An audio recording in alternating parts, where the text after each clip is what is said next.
Good morning. It's a start of a brand new day on the AM show. Good morning, Benjamin. How are you doing this morning? Good morning. I'm well. You're looking fabulous in your shade of green. And is this beige or is it ivory? It's just white. Ivory, but white. White. I think it's just white. Okay. Yeah, it's white. I don't know. There are different shades of everything nowadays. But you're looking pretty colorful from... Am I? Is it the red? The ring and the wristband to... The My green, white, and that is definitely beige. I mean, it's okay. The shoes are definitely beige. Okay. You brought yourself. That you know more colors than I do. And I thought it was a woman thing. I know some things that are. I don't pay that much attention to colors. I mean, if it's bright and beautiful, you find me in it. Do you know the color lilac? Okay, so it's 60, your top reminds me of that. It's 60 more days to go for the 2024 presidential and parliamentary elections. Folks, welcome aboard the AM show, your most educative, informative and analytical breakfast show on the block. Now this morning we're about to tell you why it is absolutely worth waking up for. Of course, we start with the AM news and then we bring you the news review. And for today, Kojo Poku, energy analyst, and Wisdom Dogwe, financial analyst, will be joining us. Then we'll bring you AM Sports, anchored by Muftau Nabila Abdullahi. And then, of course, our big stories.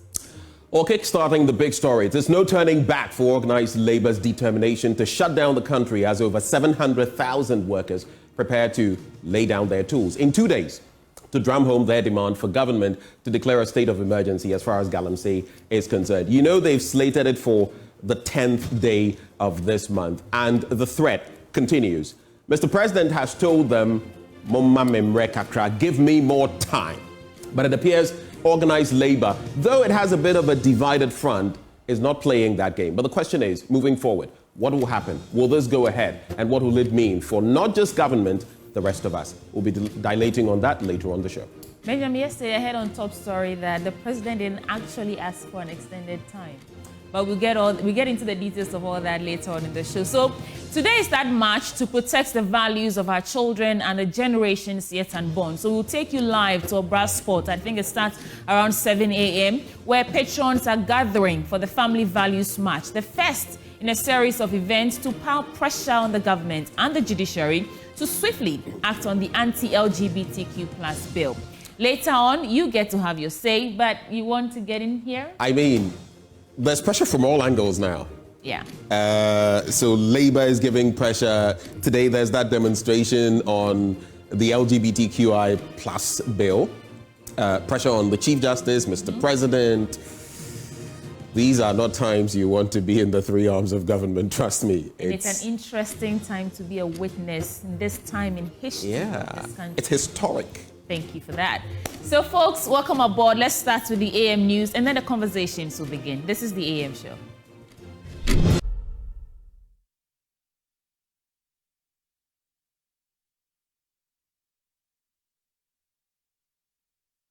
This is the AM News. Welcome aboard, folks. Let's get into the details. There's deepening division within the Labour front as some concerned members of organised labour reject calls for an industrial action against illegal mining. The call for industrial action was made by the leadership of the Labour Union, who argued that the government's failure to declare a state of emergency on Galamsey is a threat to the livelihoods of Ghanaians. Despite its engagement with the government, organised labour is set to embark on a nationwide strike on October 10th. However, some members of the Labour Union have rejected the call, saying that it was not the right approach to addressing the issue of Galamsey. Nana Boachi Adam has more in the following report. Division continues to deepen in the Labour front as some concerned members of the organised labour say they are refusing to join calls by leadership to embark on a strike on the 10th of October, that is this coming Thursday.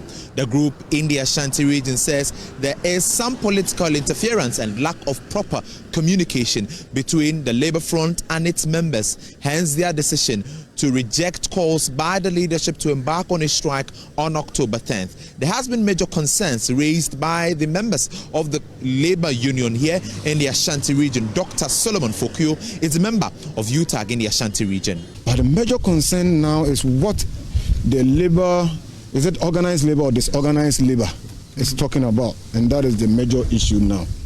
They have decided to declare a strike on the 10th of this particular month, that is October. We don't have a problem about that. They can declare the strike. But our concern as a member of that particular organization or institution is that we were not involved. We are not aware anything at all that they did. I am from TUTAG, and others are from other campuses, being it UTAG, being it other professional bodies. We were not consulted, and we have not been involved in any activity that they have been. Well, the group has decided to reject calls by its leadership to embark on a strike on the 10th of October against government's decision not to declare a state of emergency on Galamsey.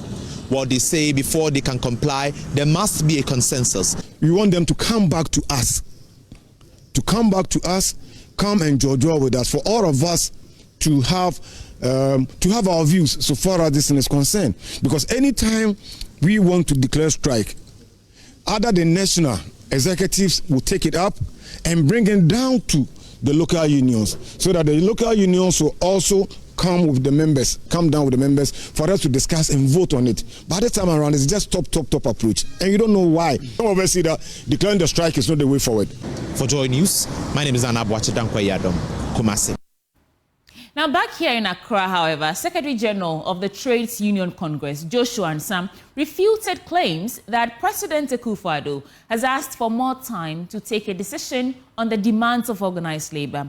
Labor unions led by TUC had given government a 1-month ultimatum to, among other things, declare a state of emergency on all mining activities and revoke Legislative Instrument 2462 as part of measures to tackle the devastating effect on Galamsey on the environment. Before Monday's meeting, the leadership of Labour went into a meeting at the invitation of the President to deliberate on their demands. James Aveji has more in this report. After that meeting between the President as well as a section of leadership of organized labor, one of the key communications from that meeting is that organized labor is waiting on the President or government official communication on what their position is. Secretary General of TUC, Joshua Ansam, has been taking us through what exactly was contained in that official document from government to organized labor. That the government will collaborate with organized labor and the stakeholders in the fight against Galamsey. Number 2, the government will take steps when Parliament reconvenes this month to revoke the environmental protection, that's the mining and forest reserve regulation 2023 LI 2462. Again, government would ramp up its enforcement measures, particularly which relates to prohibiting the mining in water bodies and forest areas. Then government supports the call for all presidential candidates to sign a pact committing to the fight against illegal mining. The TUC Secretary General, however, refutes claims that the President requested for more time during that meeting on Thursday. The President has not said anything. We had a discussion. We said by the 10th of October, if nothing has been done, there will be a nationwide strike. The President discussed the issues with us, our demands with us, and what he's able to do is what he's told us, and it's written vividly on this paper. That is all. Now, according to him, government has not been able to meet all their demands, especially the declaration of a state of emergency on all mining activities. He said their resolve to embark on strike on the 10th of October remain unchanged. We have the view that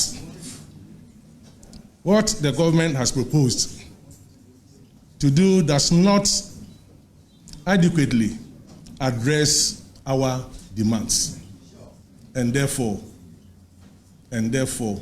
our notice of strike notice remains unchanged. Thank you. Fingers remain crossed as we wait for the 10th of October from the TUC headquarters here in Accra. My name is James Abeji, reporting for Joy News. Moving on, Chief Executive Officer of the Minerals Commission, Martin Ayisi, has revealed there's currently active illegal mining going on right behind a police station in Enyinam. According to the CEO, who was making submissions before Parliament's Assurance Committee, the Commission has alerted the police to the Galamsey operation several times, but the police has failed to take action. Licenses are not issued to anybody to mine a water body. So in the first place, anybody who goes to the water body to go and mine is engaged in a criminal activity. We need to be clear about that. It's engaged in a criminal activity. If we have to give any special permit for anybody to do anything in a water body, it's what we do for VRA. That from time to time they come for this special permit to dredge the estuary to allow these water snails that host the behavior parasite to go away. We do that, and that's a proper thing. Outside that, there's no way we'll give you a license to go and mine a mineral in a water body. We don't do that. So anybody who gets into the water body is involved in illegality. We have reported severally that behind Enyam police station, people are doing stuff there which we have not permitted. So how come that the police is not taking action? So those guys that Minerals Commission has brought to the attention of MUSEC or DISEC, depending on where it is. The Enyinam one, for example, that Galamsey is taking place behind the police station. So it's like we've told you Galamsey is having a job 600 proper that is behind this new block. Respectfully, Honorable Okujeto, and chair of this respectful Honorable Committee, the Minerals Commission officer has done his work. I am not saying that we have also not let Ghana down or we are 100% right. Because they have told you that there are instances where people have had all their rights and they have made mistakes. Of course, that's why they are inspectors. The Minerals Commission CEO has also reiterated the Commission's opposition to calls to ban all small-scale mining. Martin Ayisi insists that will not and cannot help deal with the issue of Galamsey. Licenses are not issued to anybody to mine a water body. So in the first place, anybody who goes to the water body to go and mine is engaged in a criminal activity. We need to be clear about that. It's engaged in a criminal activity. If we have to give any special permit for anybody to do anything in a water body, it's what we do for VRA. So when you say ban small-scale mining, Chair, this is my understanding. It means that don't allow anybody to do it lawfully. I understand the situation and the backlash from Ghanaians. Oh, stop it all together and reset. Or pause or whatever. Then the guy in Tinga, the guy in Dakupe who has sunk a borehole, who has spent money to sink a shaft, he says, hang on, I am not by the white water or Pra or Ankobra. Why do you want to, Chair, if you permit me, punish me because folks along the Pra, Brim and Co are misbehaving? Why don't you go and deal with that problem and let me do my work lawfully? Those are the issues we are faced with. So I advise government, and I told my minister that it will not be proper for us to have a wholesale ban. That's number one. On the grounds that a lot of them are, the whole of Takwa is underground mining. There's a video I've given to Sister Jiagi. If you have time, we can play it. And I'll advise strongly, I take you there. It's a site owned by a group of people. It's a typical community mining site. Chair, I'm not lying to you. There are 5,000 workers there. They have their license, they have their environmental permit, purely underground operation. Maybe we can show 5-10 minutes of it, not the whole, because the whole clip starts from Galamsey, the anger and all those things to the formalization. Maybe we'll show the formalization part. And you see 5,000. So the moment you say we are banning small-scale mining, not Galamsey, because Galamsey is banned, it means they're asking 5,000 people in Takwa not to work, punishing them for something that is not their fault. So this is some of the conundrum that we face. Other than that, our biggest headache is getting a place for them to work. On the matter, the chairman of the committee is not satisfied with the work the commission is doing to combat illegal mining. listening to you carefully, one would have thought that the chaotic situation, the jungle system which we have now, where even people who decide to go through due process and to obtain all the licenses, and I have LI 2462 here. If you look at the first schedule of LI 2462, in terms of the conditions that these miners have to meet after obtaining the mineral right, before any mining can be done, they must obtain an environmental permit under the Environmental Protection Agency Act 1994, Act 490, and the Environmental Assessment Regulations 1999, LI 1652. They must also obtain a water use permit from the Water Resources Commission under the Water Resources Commission Act 1996, Act 522, and Water Use Regulations 2001, LI 1692. They must also secure a mining operating permit from the Inspectorate Division of the Minerals Commission under the Minerals and Mining Health, Safety and Technical Regulations, LI 2182 of 2012. Then they must also secure a forestry entry permit from the Forestry Commission under the Minerals and Mining Act, 2006, Act 703, the Forestry Commission Act 1999, Act 571. You are telling this committee that even before they meet these regulations, there are many instances where the illegal miners encroach, take over their concession. And so sometimes, seeing what is happening, they cannot wait. And so you say that sometimes you have sympathy for them for not waiting and also jumping into the fray and engaging in an illegality.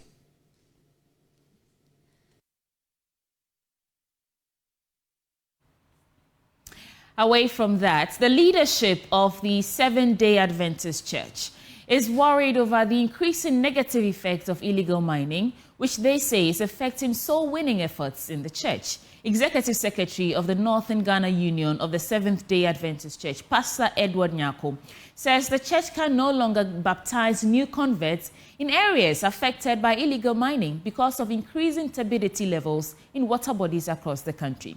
He tells Joy News churches are now forced to construct baptistries for new converts because the church can no longer conduct baptismal services in rivers. Ohimintewia has more. The Northern Ghana Union of the Seventh-day Adventist Church has 2,251 congregations in the northern sector of Ghana, with a total membership of 218,000 as of the end of July 2024. For years, the Seventh-day Adventist Church, which believed in the biblical baptism of immersion, has been conducting baptisms of new converts in rivers and streams. But the church is being compelled to construct baptistries in place of conducting baptisms in streams and rivers. That is according to the Executive Secretary of the Northern Ghana Union of the Church, Pastor Edward Nyako. Galamsey has come to destroy all the water bodies. So it's also affecting our baptism because previously we were baptizing in rivers, but nowadays all the water bodies are contaminated. Therefore, that has resulted for this church to build this baptistry so that all those who will be baptized and the pastors who will be officiating will not be contaminated. Pastor Nyako spoke at the sidelines of the 40th anniversary climax of the Boshan Kropo branch of the Seventh-day Adventist Church under the theme Blessings Beyond Measure. President of the Mid-Central Ghana Conference, Pastor Daniel Che Bafo Jr., is asking pastors of the church to strongly speak against illegal mining. He is also entreating members of the church involved in Galamsey to quit from the illegal trade. Enough is enough simply because when we look at the dreadful nature of our environment today and the effect that Galamsey brings upon us, I don't think we should sit as a people and continue to condone this kind of menace. You see, we talk against armed robbery. We talk against other social vices. But I dare say, Galamsey tops them all. Within my jurisdiction, I am urging and entreating all my pastors that they should speak against Galamsey. They should act against Galamsey. Within their purview, within their power, when they see something with regards to Galamsey, they should say something. Meanwhile, the national leadership of the Seventh-day Adventist Church is yet to issue an official communique on illegal mining. From Kumasi, for Joy News, Ohiminteria reporting. Now let's get into our election headquarters. Former Upper West Regional Minister Ambassador Amin Amidu Suleimani has taken a dig at the NPP, asserting that they have not achieved any significant development in the Upper West since coming to power in 2017.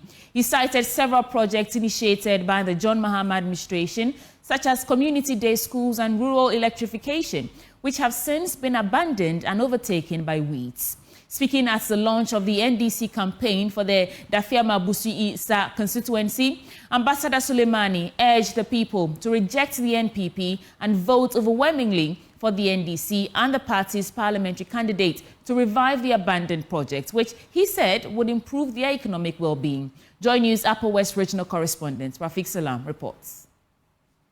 The Dafiama Busi-Isa constituency, which used to be known as the Nodolo South constituency, since its creation in 1982, has been the bona fide of the National Democratic Congress, NDC. The occupant of the seat has only changed 3 times, starting from Emmanuel Samba Zumakwe, who handed it over to Matai Esposa, and now Dr. Sebastian Muninso Sandare. The NDC, the Dafiama Busi-Isa constituency, says they are hopeful of retaining the seat in the upcoming elections. This they started with a walk at Fiang to sensitize and drum home the policies and programs the NDC intends to implement should they be given the nod in the December polls. Slew of stalwarts and supporters of the party converged at Fiang for the walk, and they spilled the Fiang Road located on the Wahen Highway. They walked and danced to music from brass band and loud sound systems loaded on vehicles. They later converged at the Fiang Basic School for the launch of the party's campaign in the constituency. Former Upper West Regional Minister, Ambassador Engineer Amin Amidu Suleimani took a dig at the NPP, averring that they haven't done any phenomenal development in the region. How many educational infrastructure has been added while we left? How many health facilities has been added while we left? Where has electricity been extended to? I believe, and I know, in some communities, DBI here, the same poles, some communities, the poles are still lying there. I come from Sisala West. I planted poles from 4 communities in Sisala West before we left. None of them has electricity for all these 8 years. So what is it that development that the MPP has brought that they are worrying you people? And people think that it's only propaganda, we have done this, we have done this. But in reality, those of us who know what is Upper West, how the region started and what has been there, apart from NDC, MPP has not brought any phenomenal development to this region. And that is why encouraging you people to vote for your mama and to vote for Sandare so that we can continue some of the projects that we started and they are abandoned.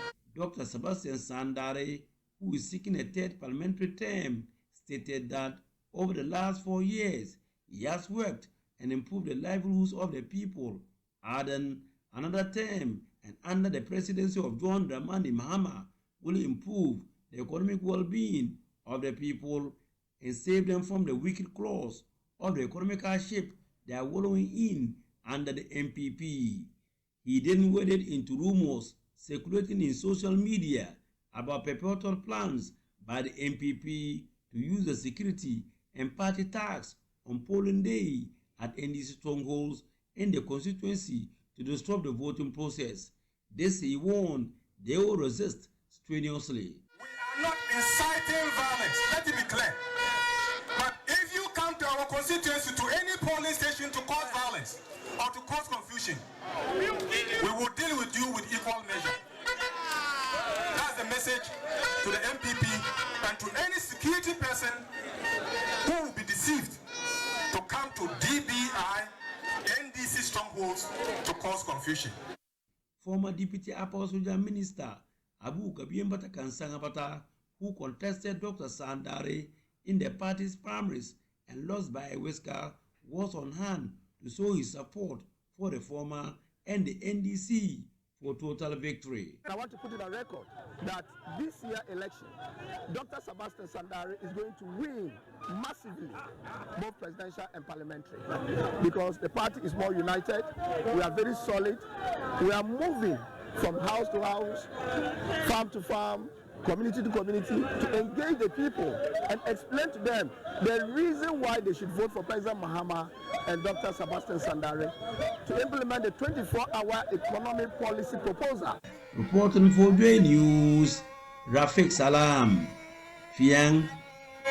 John Mahama, John Mahama, John Mahama, say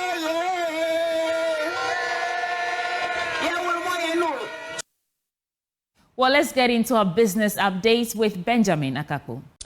Time for business now, and economist Professor Lord Mentor is warning the 2024 budget and some macroeconomic targets stand derailed should organized labor embark on a strike on Thursday, October 10. Organized labor yesterday announced their resolve to go on strike, demanding government to crack down on illegal mining by banning all forms of mining in forest reserves, among other measures. But Professor Mentor cautioned about a total economic shutdown if government failed to meet the demands of organized labor.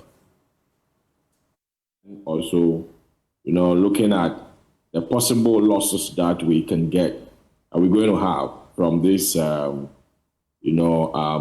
strike? It's a problem because we live in a country where all our avenues for raising money, has come down. And so the only thing that we are relying on is taxes. And the taxes, mainly indirect taxes that we leverage on to build, this economy. And that is, we get that from human activities, movement of labor from one point to the other, and then all those fuel purchases and other things. Those are the things that builds up into these indirect taxes. And if you are collecting taxes of about 55 billion a year, and if you split that by day, and this strike lingers on daily basis, I can tell you the country will lose much, and that will derail, our budget for this year. And again, we may not be able to meet some of the targets that we propose to IMF. There are heightened calls for the youth to harness the opportunities available in Ghana's energy sector for economic transformation. According to the managing director of the Bulk Energy Storage and Transportation, Dr. Edwin Provençal, young people must leverage new technologies to support the growth of the sector. He spoke to Joy Business at the Ghana Energy Awards Personalities Outreach Program. You will acknowledge the fact that there are some critical things happening in this country which is going to propel the next generation of leaders for this country. One of them is the fact that all of us, our children, used not to be able to get access to the junior high schools and senior high schools. As we speak today, because of free SHS, a lot of our youth are being educated. Now, these youth that are being educated, you and I know that it takes time to develop a country, it takes time to develop the skills. So the other big thing happening is the fact that you have this focus on STEM and TVET. So this youth coming out of these institutions, having the right skills will position them to take advantage of the fourth industrial revolution that this country is planning to take advantage of. It's a wrap for our business updates for this morning. Handing over back to Sweetie Abochi. Thank you, Benjamin, and thank you for joining us for the news, the AM News on the AM Show. Let's start now with the conversations with the news review segment.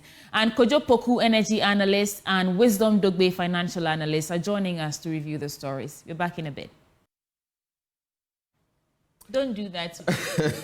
Oh, I shouldn't do what I did yesterday. Don't wait for me to. Don't do the silent standoff or stand down with me. But you know I do that from time to time. Why do you do? Do you know I'm a prankster? Benjamin Akakupa. I have a bit of a child in me, which is a good thing growing up. You need a bit of. You need to remain a child at heart. Yeah. But when we sit on the AM show for news, I shouldn't prank you. Okay, on that note, I'm not going to prank you. You shouldn't. Let's get into it. Our guests have joined us. We know Wisdom Dogbe is a financial analyst, and we also have Kojo Poku, an energy analyst. Both of them join the conversation. Good morning, guys. I think I heard Kojo. I've not heard Wisdom. I'm on. Can you hear me now? Okay, I can hear you. Sweetie, we missed you on Tuesday. Last week, Tuesday. Yes, I missed you too. You're my favorite you. I had some personal matters to take care of. We promised to behave ourselves today. Is your favorite person. Don't say favorite you. It's way too early for this. It's good to see you both. That's all I'm saying. I enjoy your time. I enjoy your time on the news review. I'm sure you do your usual, your language greetings. I'm missing that this morning. Can you guys? For your sake, we are not doing it today. In fact, Wisdom Masusuonto. There you go. There you go. So we know that the bonded is still on. Please take us away. You know, I want to get back to Kojo after election 2024, and then we'll go and sit somewhere. We've been planning this for a while, and interestingly, his office is in one of the places very close somewhere. Kojo, we have to find time, either before or after the elections, and no, definitely after. Definitely after. So you can visit my mahogany office after. Oh, okay. I hear you. All right, so gentlemen, let's make the most of the time. Please, no unfair pot shots thrown at each other. I know how it gets between the two of you, but hopefully today there will be order in this court. So I'll start with you, Kojo Poku. You have about a minute, maximum a minute and a half. What's on a burning issue on your chest this morning that you'd like to talk about? Well, I'm not very happy. I think the organized labor is doing election interfering. Look, in the most advanced presidential democracy in the world, the United States of America, where my brother Wisdom lives very happily and comfortably, there is a 60-day moratorium where Department of Justice and any government institutions or anybody gets involved in things that involve politics. And that basically is to help the citizenry really look at the manifestos and the policies of the various parties and decide on election. We only have 2 months, 60 days, exactly 60 days from today to election, and organized labor has put out that they are going to go on a strike on the 10th. Now, the very issues why they are going on strike, they met with the president, and the president have conceded to do a number of things. I'm sure with Ben, you've seen the letter from the Ministry of Information categorizing all the things that they've agreed with the organized labor, the revoking of the LI 2462, mining in the forestry regulation, mining in the forest reserve regulation 2023, and the act to get the military and the police back out there on the waters and enforce the revoke of these LI. So it beats me why, after all these things that the president have said he wants to do, and that is what they want the president to do, they are still going ahead on strike. The issue when people say ban illegal mining. Illegal mining is illegal. How do you ban something that's illegal? People's livelihood, which is on small-scale mining, not to be confused with the illegal mining that everybody now calls everything galamsey, right? So you cannot ask the government to ban illegal mining because it's illegal. Those that we've heard the numbers, over 2 million to 3 million people are involved in small-scale mining in the countryside. How do you ban that people who are licensed and given places to mine? You know, so please, I'm begging the organized labor to rethink this strike that they have done on the face of this letter that came out yesterday, that the government has made some concessions on the demands that they make. All right, so just a few thoughts before Wisdom comes in. I have seen what the ministry has said, after the president called for some time, which was indefinite, I have seen what the ministry has put forward in terms of what actions they have taken or will likely take. When people say ban all small-scale mining, here are some of the permutations. They see that, look, yes, it is illegal, but if people are doing it, the fact that it is illegal hasn't stopped it, Kojo. So that is the point. For the rest of the small-scale miners, there are some of them who are not adhering. We've had discussions with the group, and some of them are not adhering to what they ought to adhere to, whether it has to do with mining close to water bodies or in forest reserves and what the delineations are. So the calls are general. Some people mix them up, but the intent is ban mining at that level. Let's streamline it so that we are ensuring all small-scale miners are adhering to the full tenets of the law. Let's also ensure that there are no illegal miners doing what we already know is contrary to the law. Sanitize the system, and we're good to go. So I don't know. I'm not speaking. I'm not holding brief. Let me finish, please. I'm not holding brief for organized labor, but I'm saying that at least from where I sit, this is my understanding. So if you say I don't get some of the points you're making, I can understand, because I've also said that. Okay, so let me make this clear. You know, we've been here before. We banned small-scale mining from 2017 to 2018. We did. We banned it. Right? We did. Thank you. When we banned it, the illegal mining did not stop. So that's the problem. He's illegal. He's doing it illegal anyway. So it's like armed robbery. Right. Today, armed robbery is not legal. Right. You can put all the police on the street. There'll still be armed robbery. So the point we are making is that if you are saying that your problem is the people who are doing things illegally, banning small-scale mining, and we've done it before for 2 years. The result is that those I don't think it was up to 2 years, by the way. Almost 2 years, 2017 to 2018. It wasn't a full 2 years, at least from what I remember. Those perpetrating the crime doesn't stop perpetrating the crime when you ban the mining. Okay, so let's move on from here. Wisdom will have his take, but the point I want to make is you should be asking yourself, when that ban was in place, what happened to turbidity levels? Yes, I mean, no, not everybody moved away. Some people would still sneak in and all of that. It's supposed to be, is a recidivism. Let me make this quick point. Let me make my point. Okay, go ahead. There will always be people who want to break the law as long as there are loopholes. So you can stop it, and as you continue doing it, I don't want to go into excesses and say certain things, but let me tell you, if illegal miners, were being shot, if you're found out, you hear that, Asamesi went here and was shot. Next person went there and was shot. I'm not saying that is the solution. I'm just saying, how many people do you think would dare go there if they realize that everybody that is found despoiling our environment is facing certain consequences? Have you taken stock within that period you mentioned? Within that period you mentioned, go and look at what the NTU levels were. Go and look at how our water bodies started looking. You should be looking at that as well. Yeah, but Ben, mining on the river is a no-no. I have said that people mining on the river should be shot and killed. I have said that on record, right? Mining on the river is a no-no. That one today, there's still a fight. The military are still on the rivers chasing them out. As I speak to you now, you don't need a TUC to come and tell you that you should chase people off your river. Okay, gentlemen, we have to go to if you will not act, organized labor will force you to. Sweetie, please bring in Wisdom. So, Wisdom, what is your what's the burning issue on your mind this morning? Let's hear you. Could you have about 7 minutes? Do I get 10 or I still get 1? I'll give you a couple. Kojo did about 5 minutes. Let's not start with Kojo did about 5 minutes, not 7. So you can have your 3 or 4.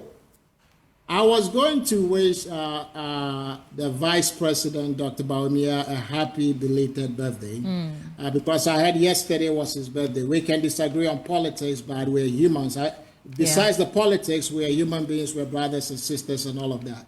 But I want a piece of this debate, okay?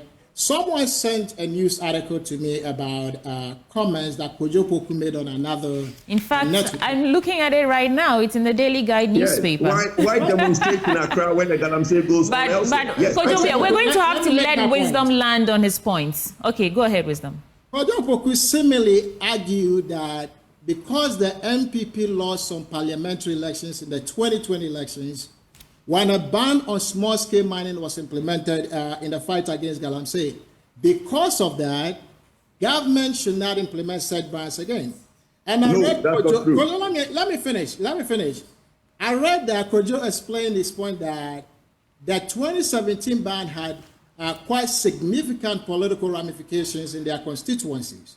What galamsey was the main source of livelihood for the people. Kojo, I expect you would agree with me that regardless of the political consequences, we should aggressively pursue bans and total eradication of illegal mining, even if it means that the NPP is losing an election. Is it not better for a political party to lose an election than exposing many of our citizens to health risks that galamsey threatens? We should develop that political will regardless of what it will cost us politically. I think that is what it would take to address this menace and end it once and for all. The fact that people depend on galamsey, okay, as their source of livelihood, that doesn't mean it must continue. Let's find alternative livelihoods for our brothers and sisters instead of allowing their work to put the lives of millions of Ghanaians at risk. This should not be a political matter. It should, because you talked about organized labor starting this or choosing the wrong time for their strike. I don't agree to that, right? Human life should have nothing to do with politics or elections. That is as plain as black and white. Well, Wisdom, I'm very happy that I'm here. I'm very happy. This will be your final point. We will not go back and forth on this. You've already had a lot of time. Back and forth, but Ben, you think it's very fair that I respond to that thing? Please, let me explain. No, I'm saying go ahead, but just be brief so that we don't spend too much time. I'll be brief. What I said is that we are not scared in fighting the galamsey fight. It is not affecting our fortunes in any way, shape, or form. What I said is that the conduct of NDC parliamentary candidates in the constituency is inversely affecting the fight, because nationally we are fighting galamsey, and the NDC parliamentary candidates will go to specific constituencies and tell them that, look, if you vote me in, I will let you do this. And I gave 4 constituencies where that happened. I wasn't making a general statement. All right. Okay. Point noted. So let's get straight into the newspapers, gentlemen. And before we do, though, and Kojo will not come back in on this point, but you know, he says that they are not affected by this, and the political will is there. Interestingly, stalwarts of his own party, the MPP, speak differently. In fact, in my recent interview, which aired only yesterday with Nana Komia, a vice chair of the Bawumia campaign, he said that, listen, did you see how it was tackled up to 2020, thereabouts? But once there were the elections, we saw that we had lost votes in mining communities. And so that is why the fight against galamsey, and you can quote me, from 2020 dwindled. That is what he said. He says it was political as well. You get it? So stalwarts of the MPP, and Nana Komia is not the only one who has said this. About 3-4 I can think of have said that. And in any case, for those of us sitting in Accra thinking, oh, galamsey is a rural problem. Bayona Udino, I keep saying, the yam, afasie puna, bordie, banche, those ones. And those guess what? Over here that some of us wisdom, please. Those things, they are being proven to have certain levels of heavy metals that are not good for our health. So we can sit in Accra and pretend, but all of those things coming, you will eat some, you will drink some, and we all see in this country. You can go ahead. I'm just patiently awaiting the 10th of October to see how this industrial action would play out. The Daily Guide newspaper, on the front page, Change Divisional Commander Achim Kotoku Chiefs is saying, Bawumia outdoors citizen app. We did not force suspects, says the police, and Supreme Court ready for anti-gay bill hearing.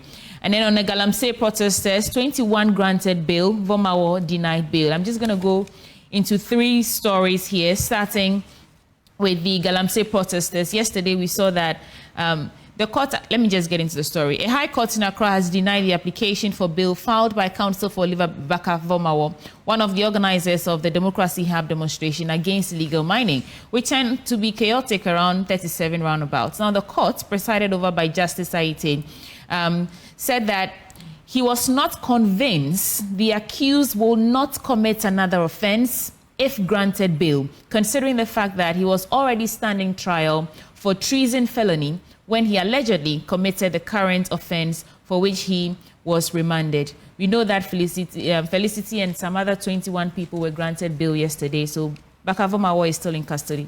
I'll do all my 3 stories before I come to you. Kojo Poku, your story is here. And it says Galamsey fight requires honest allies, according to Kojo Poku. So yesterday, Bawumia outdoors the Citizen app. What is it about? Vice President Dr. Mahmoud Bawumia yesterday added another yet innovation to the many other digital solutions he has led over the years. I mean, the flair in the weddings of, the stories that come from Daily Guide newspaper. Sometimes you just wonder. Read the story. I'm reading the story, Kojo. Hold your horses. So this was outdoored. He endowed the Citizen app, that is the data interoperability system, at a short but colorful ceremony yesterday. And the app is to help improve efficiency in delivering public services to all citizens and residents. And it means that for your driver's licenses, passports, for your dealings with GRA and all that, this app is the central point where you can get all those things done. And it was unveiled yesterday. So let's see how the implementation goes. And then one last story I want to add to this before I come to you, gentlemen. Supreme Court ready for anti-gay bill. And this is interesting because just this morning, we know that a number of people, CSOs, religious bodies, are pouring onto the streets of Accra, starting from Obra Square to march, a peaceful march. We hosted Sam George yesterday, and he told us about that. But the Supreme Court is saying that they're ready to hear. And the story says the Judicial Service has indicated that the Supreme Court is ready to hear every matter, including the case challenging the passage of the Proper Human Sexual Rights and Ghanaian Family Values Bill, and where parties have complied with the rules of courts directing the processes to be filed before a hearing is held. Now, the Registrar of the Supreme Court, Justice Ellen Ofeaye, during a press briefing yesterday, indicated that the delay in the hearing of the 2 cases challenging the passage of the bill was occasioned by a failure on the part of the parties to file their processes as directed by the court. And I think what these peaceful protesters or people marching this morning are requiring for is that rule.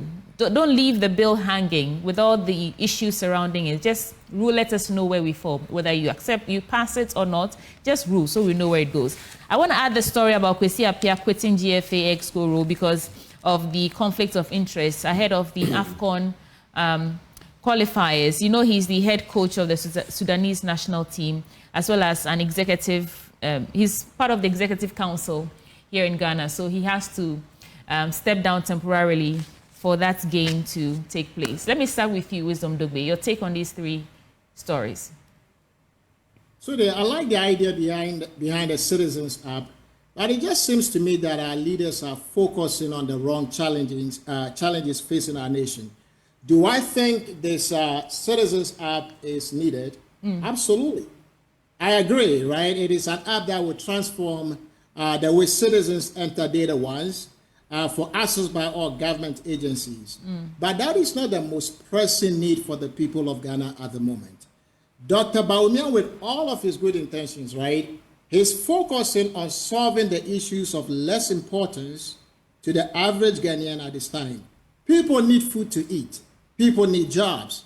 Prices of goods and services are still too high for the average Ghanaian. Cost of doing business in Ghana is very excessive at this time, because of the several taxes in place and the continuous depreciation of the city. Let's solve these ones first, Sudi, and then digitization will make more sense to the people. Again, there is no doubt in my mind that the Citizens app will streamline services and possibly improve even data accuracy for all government agencies, and even possibly, save costs in the long run. But we need to prioritize first. Okay. Before we pursue these initiatives. You're going to say something? No, I'm just saying okay. All right. So the other stories? Okay, yeah. I want to segue quickly and talk about the Democracy Hub issue. Look, as I've said last 2 weeks, right, I do not condone violence or any other lawlessness. And I think some of the democracy have protested, they made mistakes. But let me say that for our brothers and sisters who are protesting against Galamsey and other economic challenges in the nation, I think the government has simply decided to make a scapegoat out of them, to the extent of remanding them in custody for 2 weeks. And to some of them, we had some of them just got bail yesterday or something like that. Yeah. I don't know, but I'm tempted to say that it doesn't bode well for Ghana in terms of combating human rights abuses and also creating a political climate where folks can freely and lawfully engage in civil protest to register their concerns to the government and our leaders about the fast destruction and dangers of Galamsey. Right. Again, I'm not saying that what some of them did, including those who were caught on video, are breaking the law. I'm not saying that they should be celebrated for that. But it makes sense to forgive them and release all of them immediately. Okay. Considering the cause that they were advocating for. Wisdom, I think your point is made. Any other stories you'd like to get into? No, we have to listen to Kojo as well. I thought Kojo had his take already, or because Kojo spoke first. I've had my take. I've not even done this story. Wisdom is just starting. Oh, okay, the issue of, let's see, Wisdom, I want to ask a simple question. Have you had a look at the Citizen app? I haven't. Thank you. So why make all these pronouncements? But he did not condemn it. He said. Let me answer that. No, you haven't. You've answered it. Let's move on. You haven't. Let's move on. You haven't. The first thing you should have done was to download it. It's on Android app. It's on the Play Store. You should have downloaded it and have a look at what it does. Look, you talk about the cost of doing business. I'm not saying it will not help Ghanaians, but I'm saying it is. But it is exactly what it's about to do. I'm going to explain to you. Wisdom, let's hear him out. Let's hear Kojo out. Yeah. An app that you have not downloaded, an app that you've not looked at. Kojo, please go ahead and tell us what the app does. Go ahead and tell us what the app does briefly. Okay, so the app is to solve the very things that he talks about, the cost of doing business. The app is basically you have a fragmentation of government agencies having various apps. So you want to register a business, you go to the registrar of companies. You want the tax number, you go to the JRA. You want to get permits, you go to FDA. You want to get this, and every person asks you to do input of information, right? Now, if you are importing things into the country for the very business that you registered, you need to now input information. Now, what this app does is basically bring all government agencies that you need to do business on one platform. That's why it's called the Data Interoperability System. So when you register a business, you no longer have to now go to various places to get various permits because all the information you need is already on one platform and you can just basically go to that portal. Point made. And do all Let's those proceed. things in one place. Yeah. Let me move on. Please. Don't interrupt. Let me finish, please. Then you now look at people who are trying to now look. We've talked about how police in Ghana, right? You cross a red light, misdemeanor offenses. Police say, "Oh, you're actually a court," and all these things. Now that is a thing of the past because of this Citizen app. Now the police can give you a ticket based on your Police are no longer going to harass people and take them to court, which is a big relief for a lot of Ghanaians. So when you say that this app doesn't do anything for Ghanaians and doesn't help, it solves the basic problems that we are facing in Ghana. Now, look, in the past, people have said that. Let me make my point, please. In the past, Dr. Bawumia have made a lot of things like the flat rates on taxes, not having to now fill a form for passports, all the things Dr. Bawumia have talked about. And people say that, oh, why doesn't he do that now? Now is the time with this app. You can now do all that because now. All right, thank you, Kojo. You've explained well. Thank you very much. Let's move on to other stories. Yes. Just tell me, how would this app provide jobs for the people? How would it reduce prices of basic goods and services for the people? I want to know that from you because evidently Can I answer that? You have. I'll allow it. 30 seconds, Kojo. Let's hear you. Because Wisdom has never opened a business before. Cost of doing business, my input is my let me land. My input is my output. If the cost of doing the business is cheaper, then my product, which is my output, will be cheaper.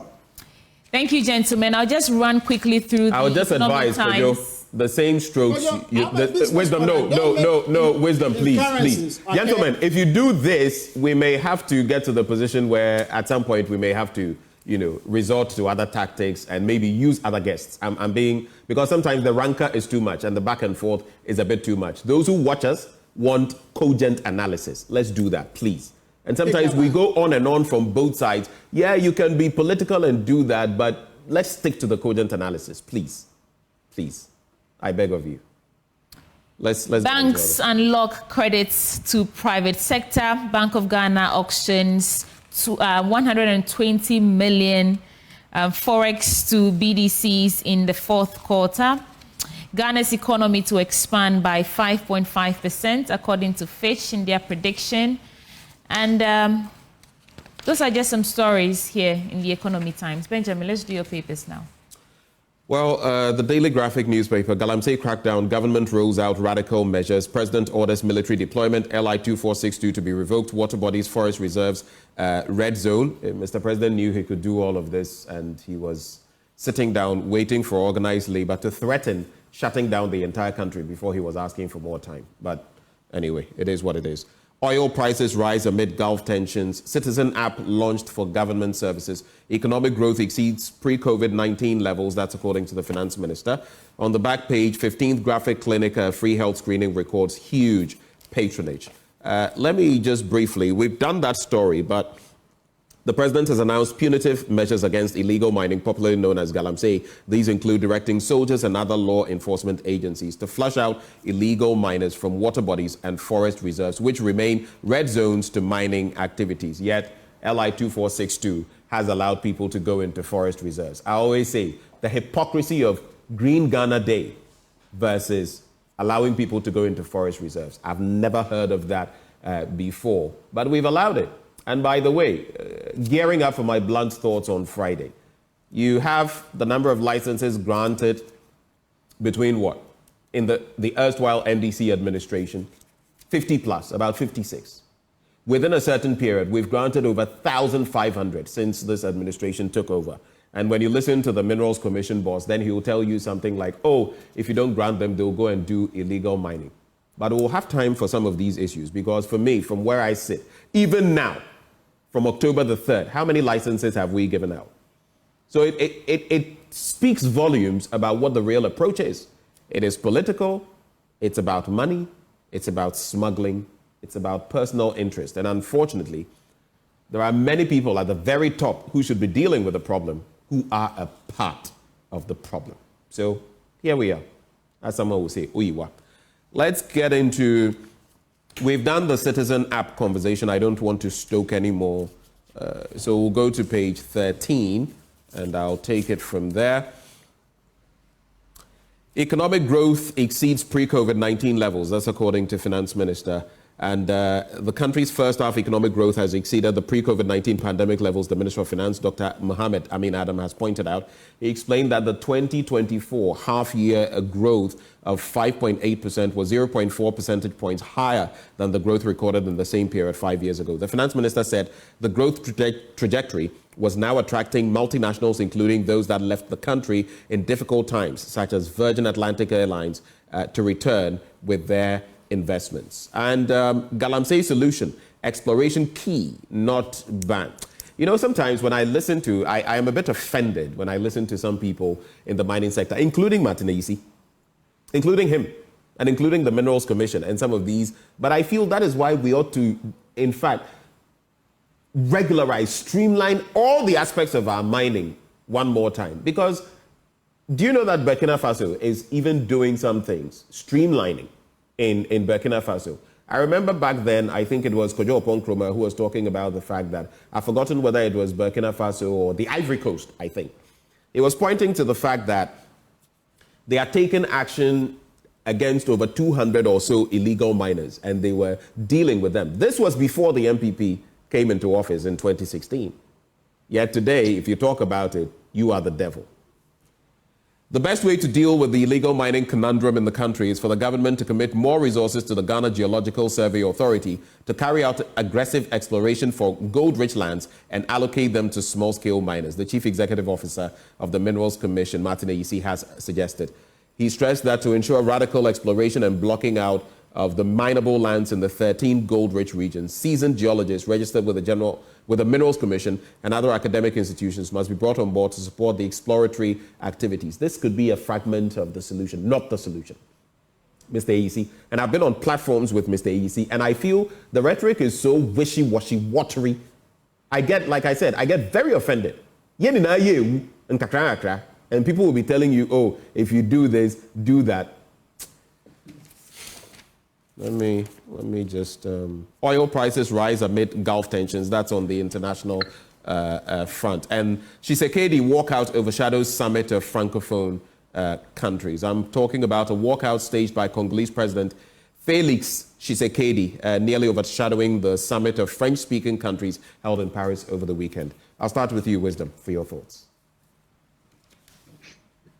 Ben, I think that the finance minister maybe was referring to economic recovery rate instead of a true period-over-period economic growth. So I don't necessarily agree with his assessment of economic performance. But let me segue and touch briefly on his comments about Ghana's debt situation as I read yesterday. Look, for our debt restructuring situation and the IMF program, I think that we've made some progress, at least in the short term, but Ghana still remains in crisis. That is, if you review some of the key economic indicators like inflation, strength of the city, and also unemployment, it is obvious we are not out of the woods yet. So I sort of disagree with the finance minister and also with the president when he said that the debt restructuring is evidence of investor confidence and that Ghana is back to where we were economically before COVID. And when it comes to the remarks of the IMF team, you know, when they reached the staff level agreement on the third review, you know, of the extended credit facility for the nation, it was discussed that Ghana's performance under the program has been strong and monetary policy has remained under tight control. Look, as I said earlier, we've made some progress as a nation, but that little progress is yet to reflect on the economic fortunes of the average Ghanaian. Prices of goods and services, as I keep saying, are still up significantly, including the price of cement and basic foods and services. And unemployment is super high. So I don't think it is time to pat ourselves on the back to say that mission is accomplished. We are way far from that point, and I believe that more work has to be done. All right, Kojo. Ben, I think sometimes also you should basically hold back on some of your personal views in condemning what other people say. My personal views are mine. You can express yours, Kojo. My personal views are mine. But the point is mine that alone. it's not about mine. Let me land, please. The Mr. EC statement that he made, that exploration is the solution, is his view. You might not agree with him, but the commentary you made, for me, was very unfortunate. I also expressed my view. He expressed his view. You are expressing your view, and I expressed my view. Go ahead and make your point, Kojo. Okay, so the point is that the exploration is the solution, because when you have people who don't have anywhere to mine, and you see, what the illegal miners do is that they do not have any data. They just basically do try and error. That's why when you go to the countryside, there are a lot of pits which are like 2 meters deep, 5 meters deep, and they abandon it, right? And it's scattered all over the place. If we spend money, and which both parties in their manifesto have basically decided to do, Dr. Bawumia basically goes a step further and talks about the Mineral Development Bank to basically help put a lot of money in geological data, create these zones, move the people away from our river bodies, and prosecute those that go back in there, and give them a livelihood and somewhere they can mine, knowing that if I go 10 meters deep, 50 meters deep, there is gold. That is the solution. Okay, so let's bear with that thought of exploration needs to be invested in. So we would invest in exploration and basically move it up. Now, the next point of the economy, please. What Dr. Amin Anta said is that the trajectory, we are all done simple maths. And you are plotting a graph, you can be on the downward trend or the upward trend. As we speak, we are on the upward trend. We are not where we want to get to, Wisdom. Yes, we agree, but we are on the right path to recovery.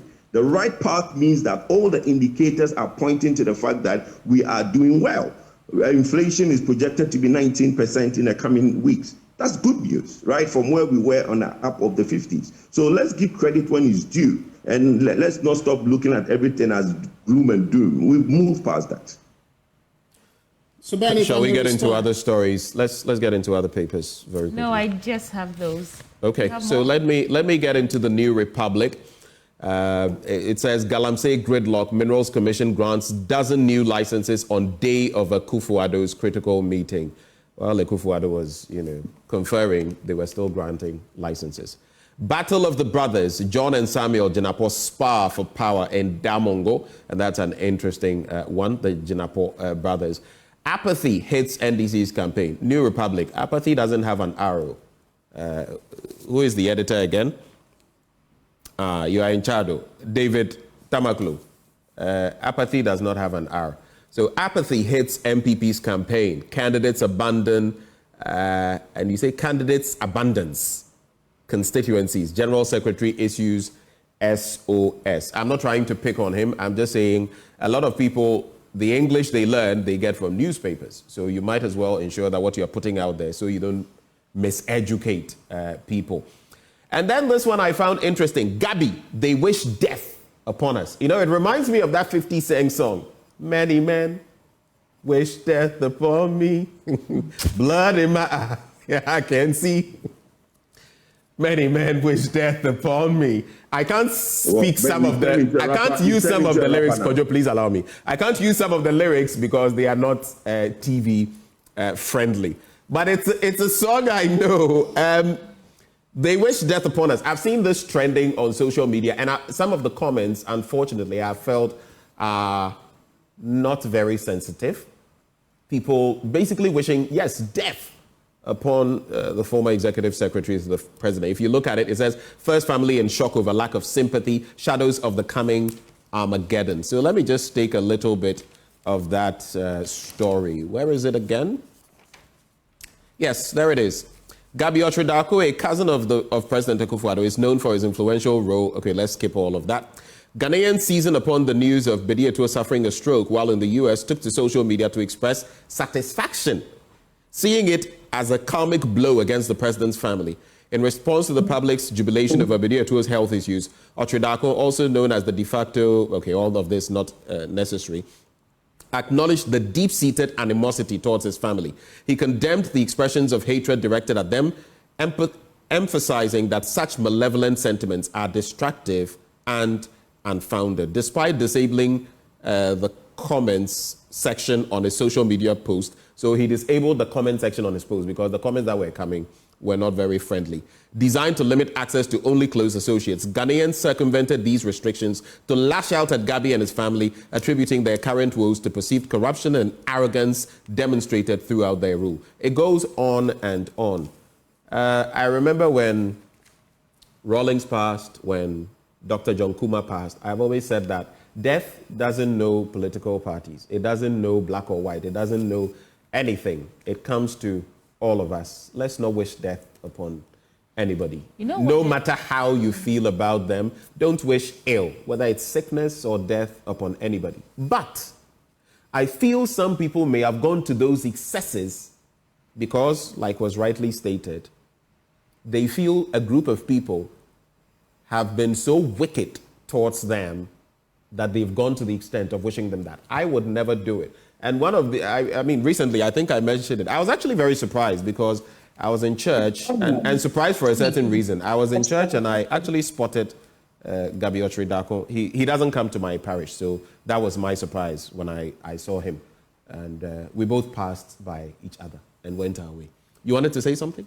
I think people are just angry that when our politicians, our leaders are in dire need of medical attention, this country is not their one-stop place to go and seek that medical attention. So some of the comments was that he should be flown back into the country to get medical assistance from one of the Agenda 111 hospitals.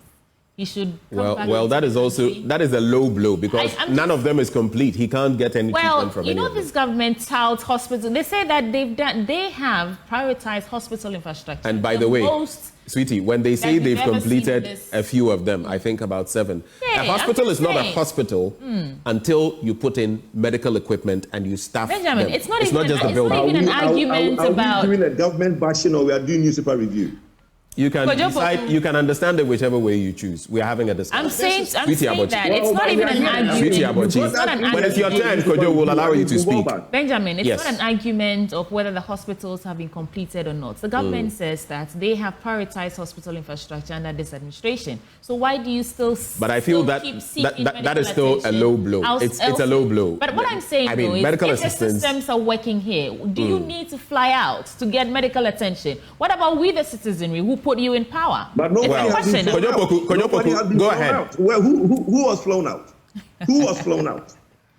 I mean, Mr. Asante-Bedietio was in the UN attending with the president, and on the I think they were supposed to come back. He fell on ill. Then he was taken to the hospital, according to a report I have seen.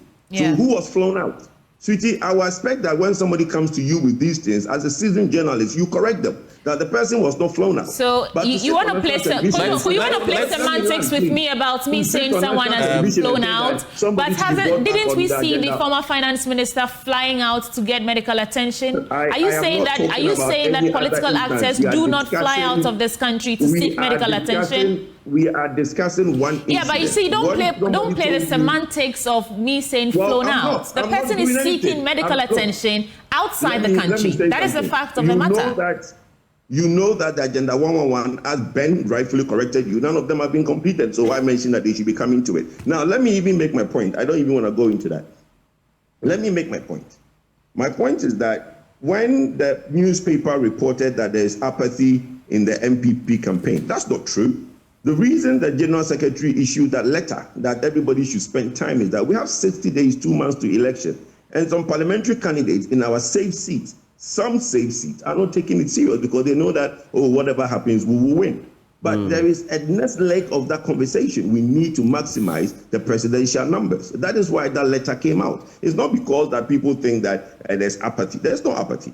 Okay. In our safe seats, they know that whatever happens, they'll win. So they are not paying attention to the in-depth campaign that needs to be done. That is why there's the need to have all boots on the ground, all hands on deck, to make sure that Dr. Bawumia will deliver a victory to him on the 7th of December. All right. Thank you for those comments. You might as well pay attention. Free consultancy. You may be in a comfortable lead, but as you keep losing numbers, if you say, okay, it's a safe seat for us, we got 80,000 votes the last time. If you get 75,000, and if another 5,000 goes the other way, it means you're going to suffer as far as the presidential candidacy is concerned. That is why we want them to go and work. Okay. That is why we want them to go and work. Wisdom, you can have your take now and we're gone. Unfortunately, I have to squeeze you, Wisdom. I'm sorry, but I have to squeeze you because our time is past. Go ahead. I am not very excited that we haven't made you and Sweden very excited. We get very excited about our positions, right? And we forget that we need to operate within the rules. But this is what I can say pretty quickly. Sweden is right? We have a lot of politicians and very influential people that always will leave Ghana for medical attention. There's nothing wrong with that. Nobody is arguing with that at all. The issue here is that folks are saying we should develop our own infrastructure also so that our politicians can feel comfortable and get health care service in Ghana. Aside all of that, okay, I would also say this. Regardless of our political ideologies, it makes absolutely no sense for anybody to wish a fellow human being death. When I started this, I wish Dr. Bawumia a happy birthday, even though some of his policies are issues I disagree with. So I don't think that regardless of our political differences, we should wish each other death. All right, point made there. Gentlemen, we're very grateful for your time. Kojo Poku is an energy analyst. He's also a member of the Dr. Bawumia campaign. He, in fact, heads the energy committee of that campaign. We also have Wisdom Dugbe, who is a financial analyst, joining the conversation. Up next, we have Muftau Nabil Abdullahi with sports. Do stay.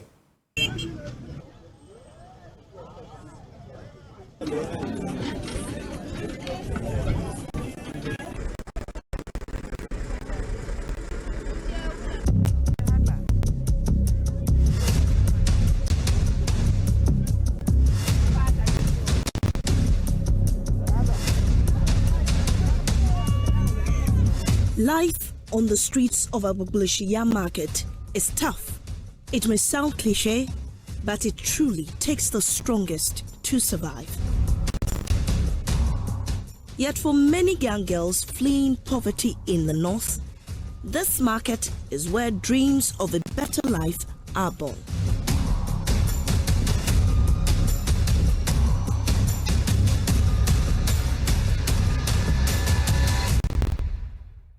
The bond between Jahara and Umiatu is strong. What brought them together was a shared goal to have enough money to pursue nursing training and escape from the clutches of poverty. Hey! Aisha. By day, they run errands to survive, but their main job is carrying loads for their yam seller boss, Abna Poke's customers. They walk long distances, hauling heavy loads, earning meager pay. Whatever they make, they carefully divide a portion for their nursing school training, some sent home to support their families, and the rest for their daily needs.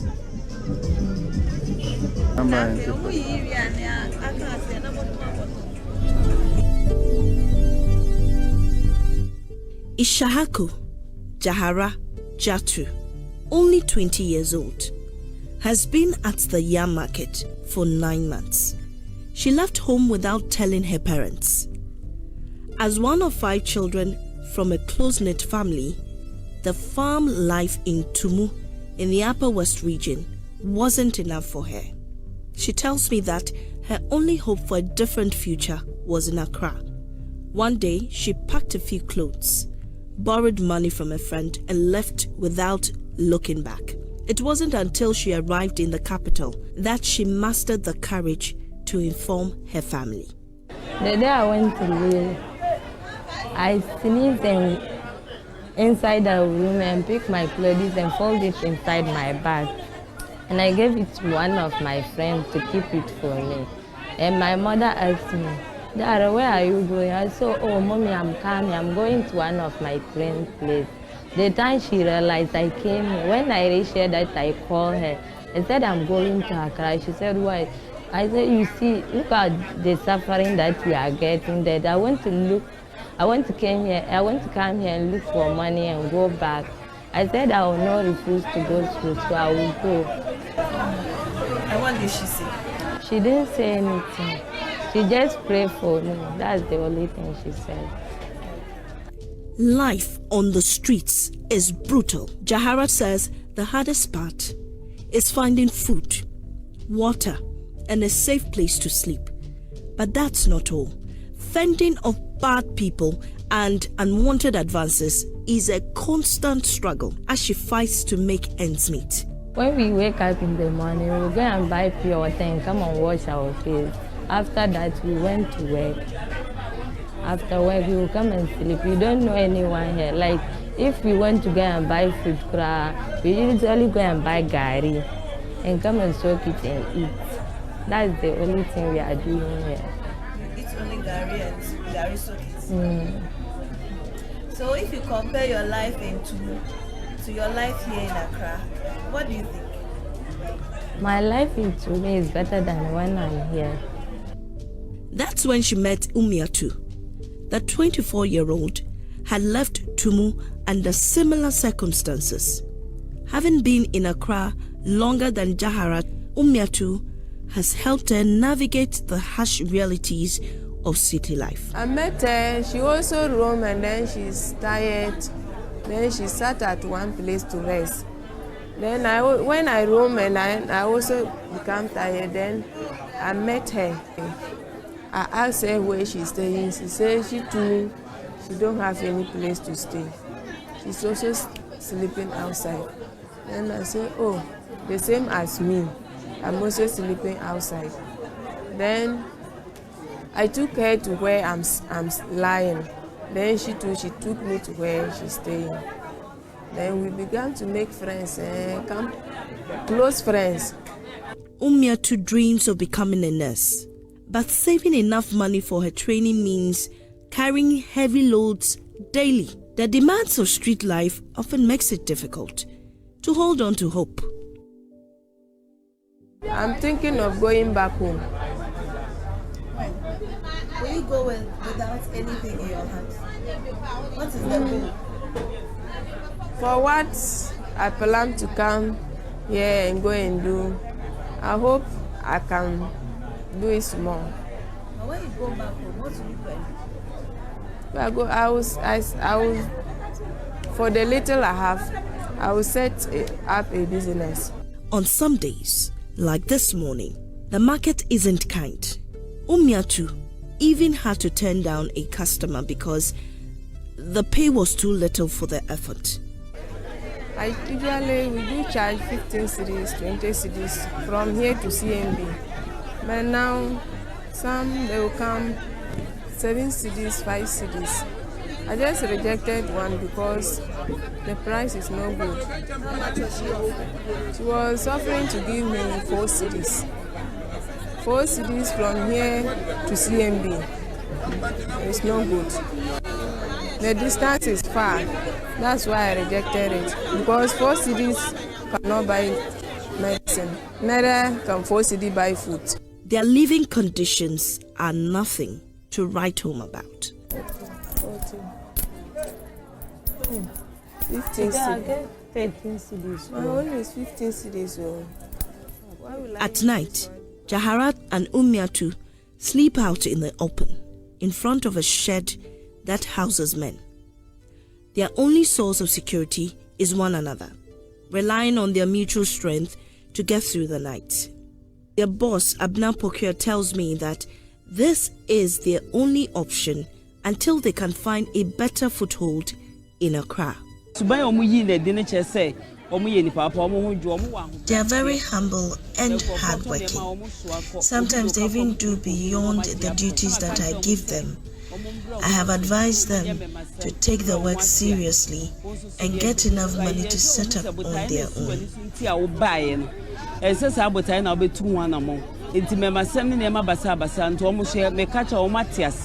At night, they spread their carrying clothes as makeshift beds, taking turns, sometimes, to stay on watch while the other sleeps. It is a routine of survival. Every day is a fight.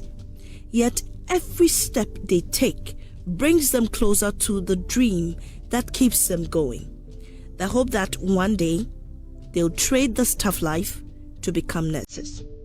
For Joy News, Mami Sinyamiche Thompson.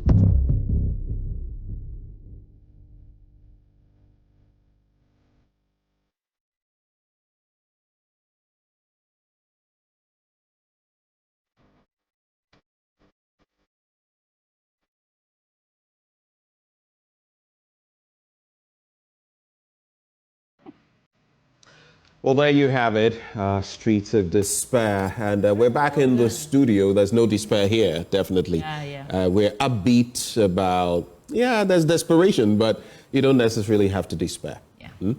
But now we're going to be talking about that march, the Values March, and we know Sam George and a number of groupings, church groupings among others, are hitting the streets today. The Obra spot is where this is kickstarting from. Let's head to Kenneth JC, who's on the ground for us, and find out what he has to share. Kenneth, if you can hear me, I know you are at the Obra Sport. What can you share with us?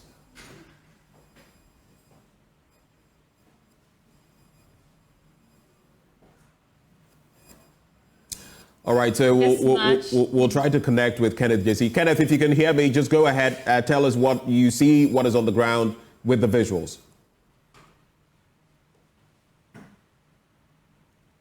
So the people have started gathering here, the people who are protesting against anti-LGBTQ. They do not understand why it has delayed to be assented by the president, which has eventually landed in court. And of course, one of the proponents of the bill, Sam George, MP for Ningo Pram, is here. People have started gathering here as well to make their voices heard and their ideas heard by the public. privilege. So we want to engage one of the proponents of the bill and also MP for Ningo Pram Sam George. We are live on Joy News. I mean, for those who may have forgotten or are not aware, refresh our minds why we are here this morning. We're simply here to ask the Chief Justice to stop being selective in the dispensation of justice. We are demanding that the Chief Justice stops abusing her office and her power. She's using her power capriciously and maliciously, and that has been warned and prevented in Article 296 of the Constitution. The Chief Justice must show justice to all manner of people in equal manner and shape and size. And so that's all we are saying. We are going to her and saying that the way she behaved in the case involving the election petition, the way they behaved in the case involving the exemptions, where lawyer for the plaintiffs filed their case in the morning. By afternoon, she had given a hearing notice. By the following day, without any filings from the Attorney General, the Chief Justice went ahead to hear the case, the injunction case, and dismiss it. So why is the Chief Justice showing expedition when it comes to things for the government? And when it comes to things for the people, the Chief Justice is dragging her feet. In fact, people say justice is slow. The wheels of justice grind slow. In this instance, the wheels of justice are not grinding. The Chief Justice has become an impediment in the wheels of justice. She either takes herself out and allows justice to be done, or the people of Ghana will take her out. Is that to say that the Chief Justice is deliberately delaying this case? That is my fervent belief, and that is evidenced on her actions and behavior. Okay, so I want to understand you. This is basically a demonstration against the Chief Justice, correct? Yes, against the Chief Justice. But when she got notice of our coming, she's written to us saying that the Attorney General also has blame. So we will also serve the Attorney General. Since the Chief Justice is choking the Attorney General, we will serve the Attorney General, but we'll end up with the Chief Justice because ultimate responsibility and liability rests with the Chief Justice. What happens after today if your demonstration ends today and nothing happens? Are you going to organize series of already the Judicial Service has become a media entity or engaging in press conferences. In the last 3 weeks, they've done 2 press conferences and issued 2 press statements. We would compel them. We will continue to raise the heat. The Chief Justice has no option. She should stop calling people and trying to get people to get into meetings to stop this. It will happen. She must either do her job, or if she's unwilling to do her job, she should honorably vacate the office for someone who is willing to do the job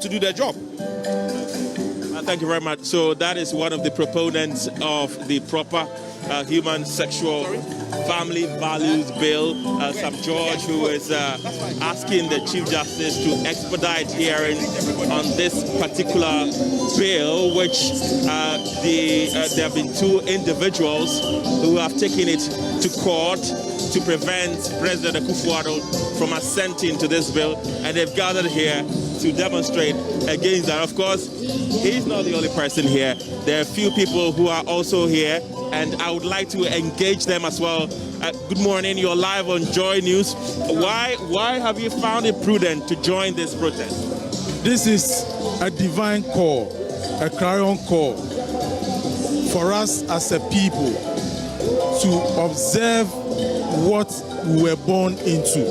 My brother, you are a man. I believe you have a wife. Definitely you are going to have children. And that is what the Bible tells us as Christians, that a man should marry a woman. There's nowhere in our religious beliefs where a man is supposed to marry a man. Look, when you go to the Western countries where they practice some of these issues of LGBTQ, they abhor polygamy, right? Polygamy in the US, in the UK, is something that is criminal. As a country, as Africans, we believe in polygamy, right? Now, why is it that this LGBTQ is being forced on us as a people? And you see, this particular government, the MPP government, tactically or coincidentally, they are trying to ensure that this bill is not passed into law.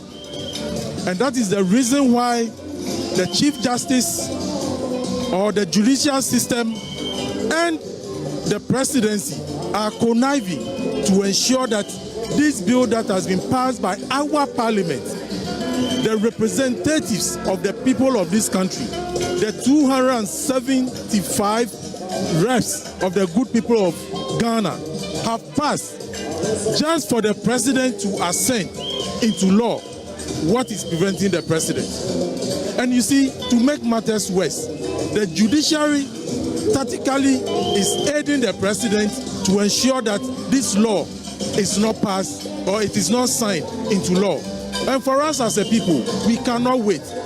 Today, we are here to demonstrate, to tell the Chief Justice that he owes as a duty to the good people of this country to ensure that this law is assented to by His Excellency the President. And that is why we are here today. Thank you very much. That is one of the people who have gathered here in solidarity with the proponent of this bill, Sam George, who is accusing the Chief Justice of deliberately stalling the hearing of this particular case. And as I mentioned earlier, there are a few of them who have gathered around to support this cause. Can I speak to you? You're like, okay, I wanted to speak to him, but he says he's not going to speak to me. Can I speak to you, sir? Yes. You're live on Joy News. Please turn around. Why have you joined this protest? Okay, I'm joining this because I got scandalized about 2 or 3 years ago when I learned that under the comprehensive sexuality education, one of the assignments, homework, that will be given to students in class 4 is to go and masturbate and write a report on it. That was when some of us in the Advocate for Christ Ghana took up the mantle to fight and resist the comprehensive sexuality education. That was only the start of the battle. We proactively supported the civil society groups that moved for the passage of the bill. We were very active in the entire process. Now it's been over 10 weeks and the Supreme Court and the judiciary is holding back the whole process. They've taken the process to ransom. And as a nation, over 90% of Ghanaians are against the LGBT phenomenon.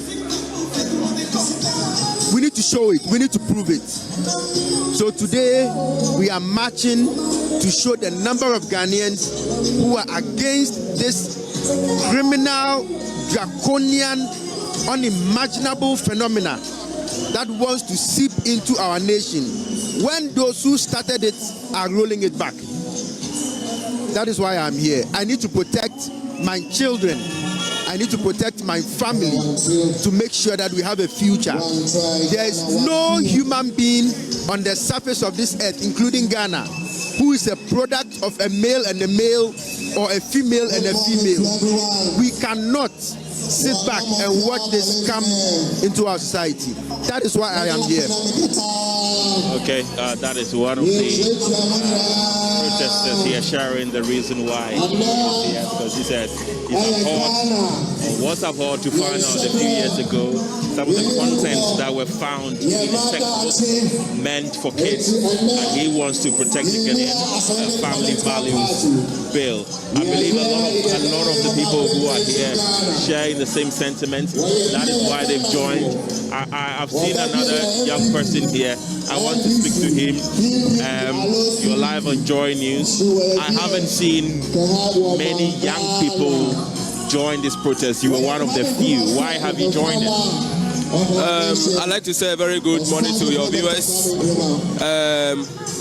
My name is Vincent, and actually I'm a citizen of Ghana, and we are all here today to march to the Supreme Court, all because we know that the bill of the LGBTQR has not been passed for so many months now. As a citizen of Ghana, we all should be concerned about this issue. we know that our former President, His Excellency John Dramani Mahama, state on his position clear that his belief and his tradition does not allow. We all understand, all the former presidents, they all stake their position.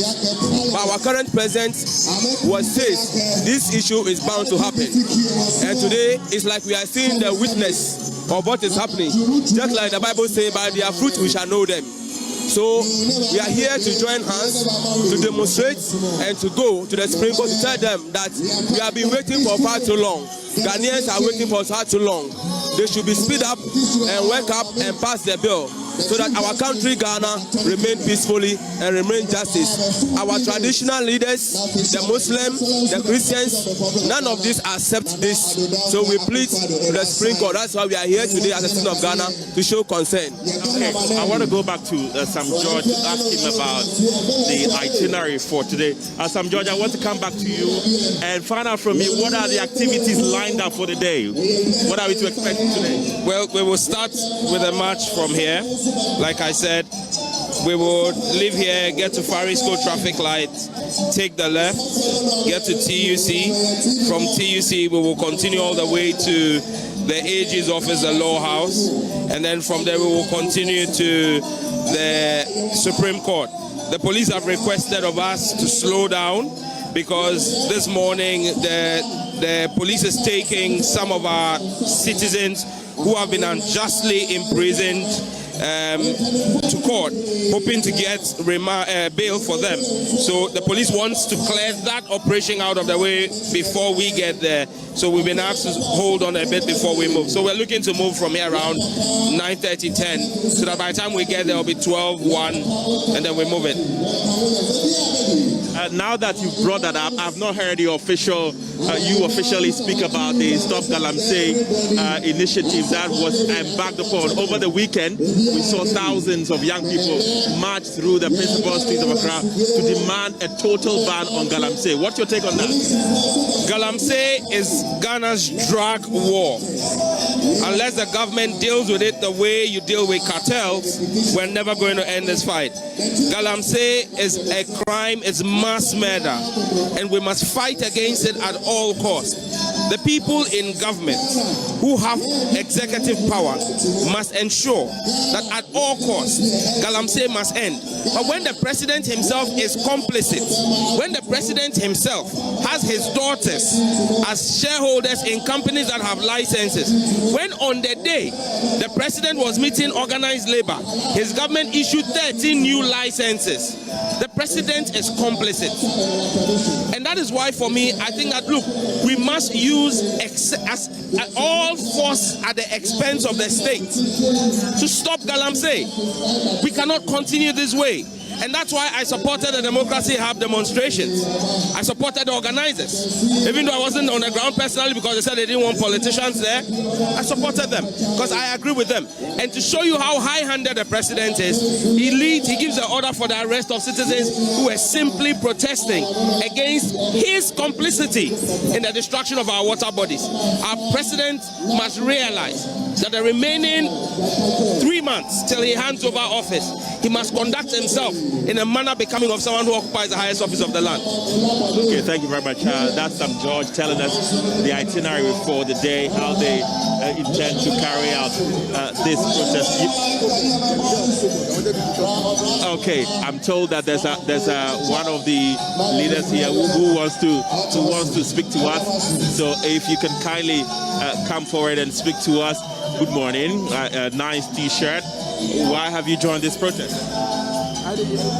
Why have you joined this protest? Good. Thank you very much. It took us a lot to fashion out the bill. And as a Muslim, as a father, I will not want to sit aloof and observe or allow this canker to seep through our society.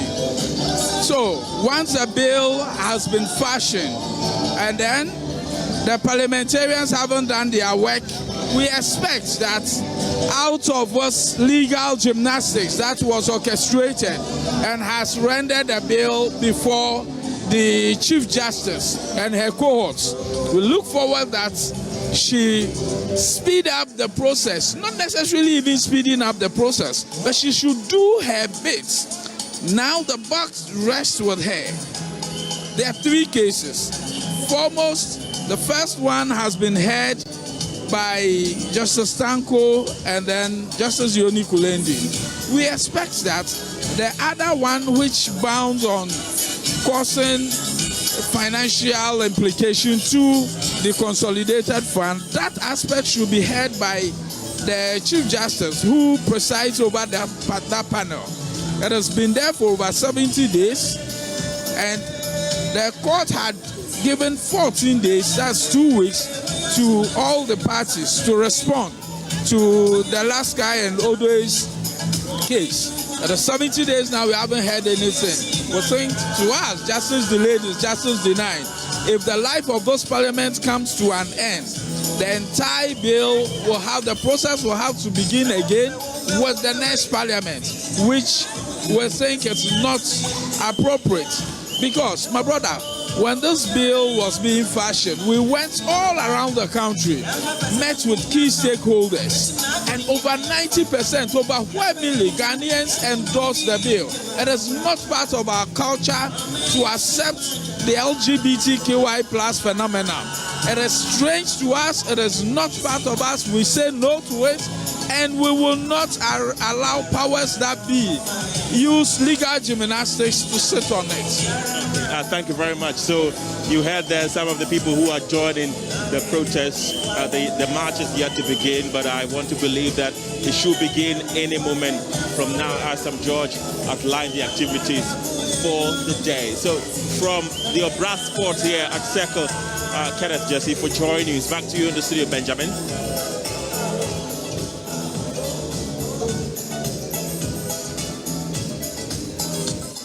There, the Obra Sport, that march that is taking place today, starting from there. Sam George, the Ningo Prampram legislator, among others, speaking to the issues. I asked what the agency was on this matter. They're saying really it's not urgent, but they don't like that it's just hanging. You know, you're either going to assent to this bill, or you are going to pass it on. And whatever the case is, let's just decide so the country knows that we do have an anti-LGBTQ plus law, or we do not. So hopefully by the end of the day, we'll bring you the fallouts from that match as well. Let's take a quick break and we'll return with more on the AM show. After that meeting between the president as well as a section of leadership of organized labor, one of the key communication from that meeting is that organized labor is waiting on the president or government official communication on what their position is. Secretary General of TUC, Joshua Ansah, has been taking us through what exactly was contained in that official document from government to organized labor. That the government will collaborate with organized labor and the stakeholders in the fight against Galamsey. Number 2, the government will take steps when Parliament reconvenes this month to revoke the environmental protection, that's the mining and forest reserve regulation 2023 LI 2462. Again, government would ramp up its enforcement measures, particularly which relates to prohibiting the mining in water bodies and forest areas. Then government supports the call for all presidential candidates to sign a pact committing to the fight against illegal mining. The TUC Secretary General, however, refutes claims that the president requested for more time during that meeting on Thursday. The president has not said anything. We had a discussion. We said by the 10th of October, if nothing has been done, there will be a nationwide strike. The president discussed the issues with us, our demands with us, and what he's able to do is what he's told us, and it's written vividly on this paper. That is all. Now, according to him, government has not been able to meet all their demands, especially the declaration of a state of emergency on all mining activities. He said their resolve to embark on strike on the 10th of October remain unchanged. We have the view that what the government has proposed to do does not adequately address our demands. And therefore, our notice of strike notice remains unchanged. Thank you. Fingers remain crossed as we wait for the 10th of October from the TUC headquarters here in Accra. My name is James Abeji, reporting for Joy News.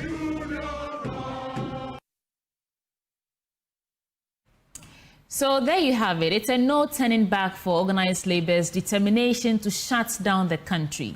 But there are some members of organized labor calling themselves concerned members, or the members of the concerned group against 10th October strike.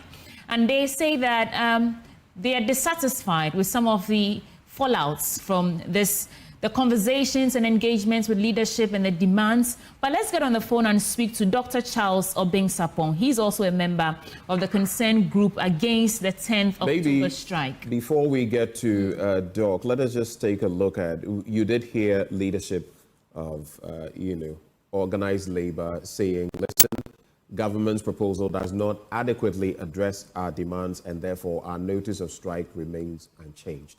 But let us also maybe get the release from the Information Ministry, and then we shall go to our guest. So there you have it. It says, following the call by organized labor and other stakeholders in government to take action on the menace of illegal small-scale mining in the country, the President of the Republic, His Excellency Nana Addo Dankwa Akufo-Addo, convened a meeting with organized labor on Thursday, 3rd October 2024 at the Jubilee House. The meeting discussed the long-standing issue of illegal mining, reviewed the situation, and government's effort thus far. It was agreed between the parties that A, government would collaborate with organized labor and other stakeholders in the fight against illegal mining. B, government would take steps when Parliament reconvenes this month to revoke the Environmental Protection or Mining in Forest Reserves regulations. Government would ramp up its enforcement measures, particularly as it relates to prohibiting illegal mining in water bodies and forest reserves. That water bodies and forest reserves remain red zones for mining. And then it goes on to talk about the Attorney General collaborating with the Chief Justice to ensure swift adjudication of illegal mining cases. And then government supporting the call for all presidential candidates to sign a pact committing to the fight against illegal mining. So then where the crucial bit comes. In light of the above, government is surprised by the decision of organized labor to proceed on an industrial action from the 10th of October 2024. Government will, however, continue to engage organized labor and other stakeholders in a constructive dialogue in finding solutions for this national menace. And that's how it ends. It's signed by the Information Minister. We can bring in our guest. Yes. So, Dr. Charles Obeng-Sapong, thank you for joining the program. You're on the AM show. So as we speak, organized labor is mainly saying that the 10th of October strike will still proceed, but you have some concerns. So let's start there. What are your concerns?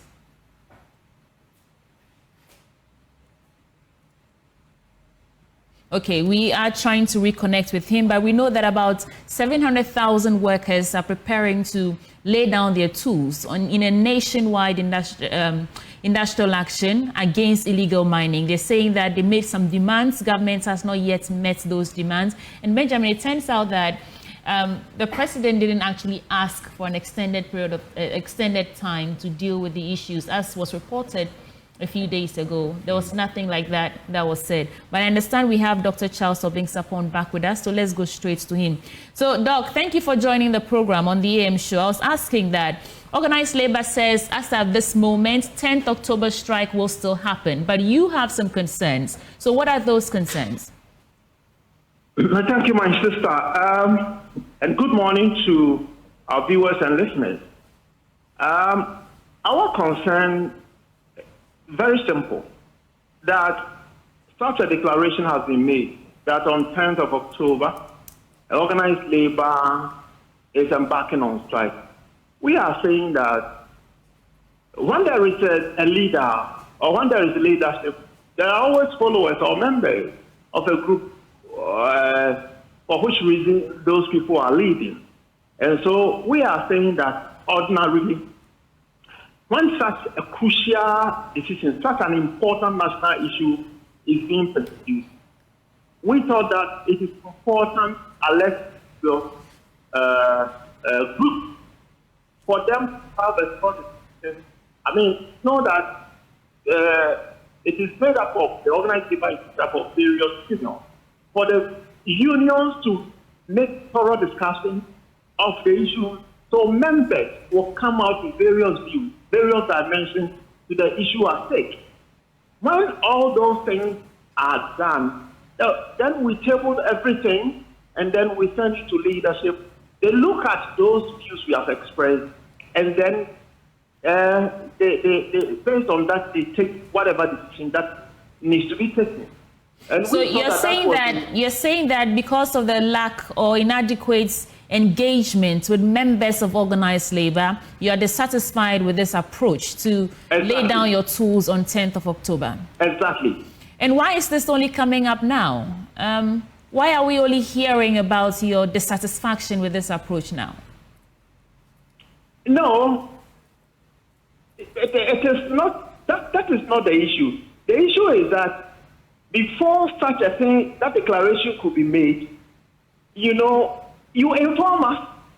We only heard this in the media, that so and so date, such a thing will take place and all of that. Our expectation has always been that there will be express instruction, communication to the effect that this is what the leadership is planning to do. Therefore, the various unions have to discuss it among themselves, and then we see the popular view. Or what are your views on these things? And whatever view the various unions may have might emanate or will necessarily emanate from the members, so that we can sample popular views. Okay. And then we send all to leadership at the top there. And then based on that, the right advancement could be made, whether to declare strike, whether to sit and discuss with government, whether to do ABC. But we Dr. Obeng, were you consulted before that 1 month ultimatum was given to the government prior to this announcement of the 10th October strike? Were you consulted about that as well? I mean, before Come again? The 1 month ultimatum that organized labor gave government to take immediate action against illegal mining. Were you consulted on that front before? Well, I never saw any communication to that effect. Did you at any point hear, whether on TV or radio, did you read any of what was playing out, the calls by organized labor? It's been about a month. Dr. Sapong, Doc, please, let's do it. I ask the question, then when I land, you can, respond. Did you follow any of that over the period before now? I have already told you that we heard it from the media. So you knew about it? Yes, I heard about it. I see. I have an interesting question for you. You're saying that there should have been a thorough discussion with members and all of that. My curiosity then is, why do you have leaders? The leaders act on your behalf. They act in your stead. If of the millions of members of organized labor in the country, they were going to consult everybody, would any decisions be taken? Why then do you have leaders? You see, my brother, we belong to various unions. For instance, we have the Ghana National Association of Teachers, UTAG, and the rest of them, TUSAC. And my expectation is that a communication will be channeled, will be sent to our leadership, my association, and then they convene a meeting, various groups, and then we give our views, we discuss the matter thoroughly. But as I speak with you, I have not had any official notification to that effect. All right, let me hold for me. Let me bring in Austin Game on that point, because Dr. Charles Obeng Sapong says my expectation is that. I want to find out from Austin Game, who is a labor expert, are his expectations in line with the processes that must take place before such industrial actions happen? Did organized labor breach anything in proposing this strike. Austin Game, welcome on the show. Thank you, Benjamin and Sweetie. Austin, I've already posed the question. You can go ahead and answer, react to it. Okay. I appreciate that. To be very honest with you, organized labor is a body that have been put together by law, and no one is directly affiliated to organized labor. TUC has members affiliated to it. Ghana Federation of Labor has members affiliating to it. The Forum has membership, and other labor unions. They all come together and constitute what they call organized labor for the purpose of situations like we are experiencing now. Now, Twitter is supposed to be a labor union, and therefore they are open to participating in the activities of organized labor. Like you rightly asked the question, organized labor is led by TUC as agreed by the members themselves. In effect, when they call a meeting, they may not call all the people. I know unions in Tema who have not been invited. They were not invited, but they will actively participate in the call-up by organized labor because that is the right thing to do. So if they have not been invited directly, they have heard it, they have become aware. Nothing stops them from checking with organized labor as they know it to enable them to be part and parcel of it. It may be them tomorrow, something may crop up, and organized labor will have to come to their rescue. That's the essence of putting them under Section 112 and 113 of the Labour Act. But at this point, I go back to my question. With the posturing of Dr. Charles Obeng Sapong, who says, I saw this, I heard of it, but there had been no direct communication with me from leadership of my organization or my union. And so for me, until that is done, I don't think this is in the right direction. How do you react to that posturing? Well, he has himself to blame. The point is that, like I said earlier, organized labor is a body that is to put together concerns of unions and raise it at the national level. And that's precisely what they're seeking to do.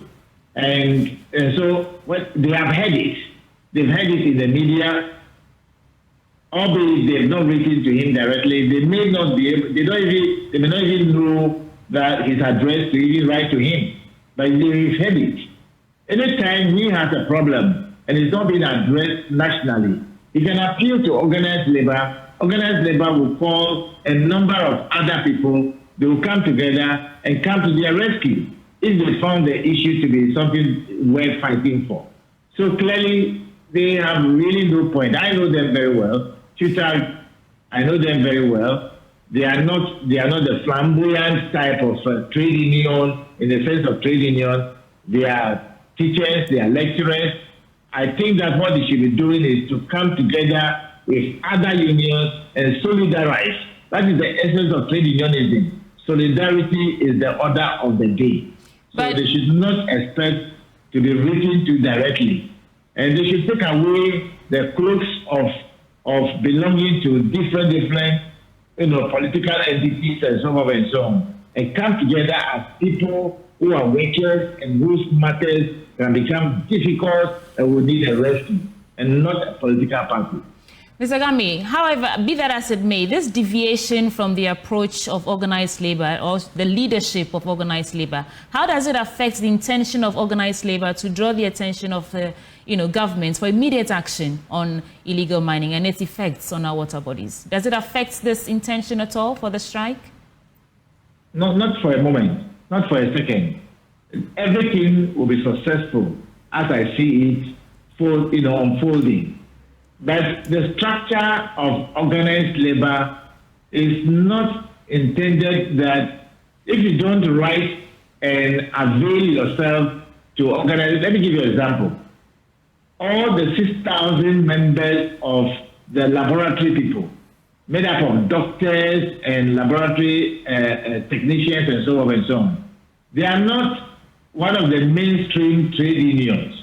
They don't belong to TUC. They are a union on their own.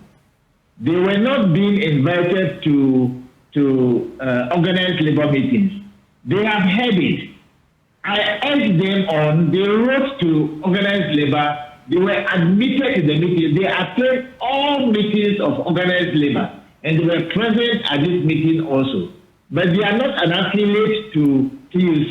Neither are they affiliate to Ghana Federation of Labor nor Forum. They are on their own. And I think that it's important that Dr. Obing and all those who have that kind of understanding appreciate the fact that the structure of organized labor is not open to writing to people. When you hear of something, take steps and participate in it. That is just what it is. Let me quickly find out from Dr. Obing Sapong, having heard Austin Game, what are your responses to, because he's basically saying what you're doing is a non-starter, that it doesn't even matter. It appears we've lost Dr. Obing Sapong. We'll try to get him back to respond to some of these. And there have been some concerns raised by one or two people here and there, stating that they were not in the know, which is surprising, but that from where they sit, they should have been consulted, which is what Dr. Obing Sapong is regurgitating. I know we've had conversations with some of these people in the Ashanti region, Kumasi to be specific. Dr. Obing Sapong, welcome back. I don't know whether you caught all of what Austin Game said. Did you? Hello? Doc, welcome back. Did you catch all of... Can you hear me, Dr. Obing Sapong? Yes, I can hear you now. All right. Did you catch all of what Austin Game said? Well, the line was breaking. I heard some of them. I heard the point he made that TUSAC is not a flamboyant kind of union, and that when anytime you hear such a national call from leadership, you have no option than to comply. Did you say that? Something akin to that. He's making mention of the fact that there's no such process where leadership at the top, and you can feel free to correct me if I digress, leadership at the top will have to now contact all members trying to find out what your take is. They work in unison, and that the stance you've taken will not go anywhere. That this is a collective decision, and you basically should be going along. I don't know, Austin Game, have I reflected what you said? And he's also saying that organized labor can successfully carry out this strike. Have I reflected what you said? It appears he's not. Dr. Sapon, I appreciate your concern. The point is that organized labor, as you can see under the Labor Act, Section 112, established. The functions are under 113. Now, organized labor is a body put together to enable all unions, like, example, your union and UTAG, GMA, Ghana National Association of Teachers, and so on and so on. When they are not affiliates directly of TUC, like you are not, but all other unions together, when there is a matter that is of national significance, organized labor is the body that comes together with all these people, and they brainstorm the issues, come to a consensus, and proceed along that line, like they've done in the case of the hotel.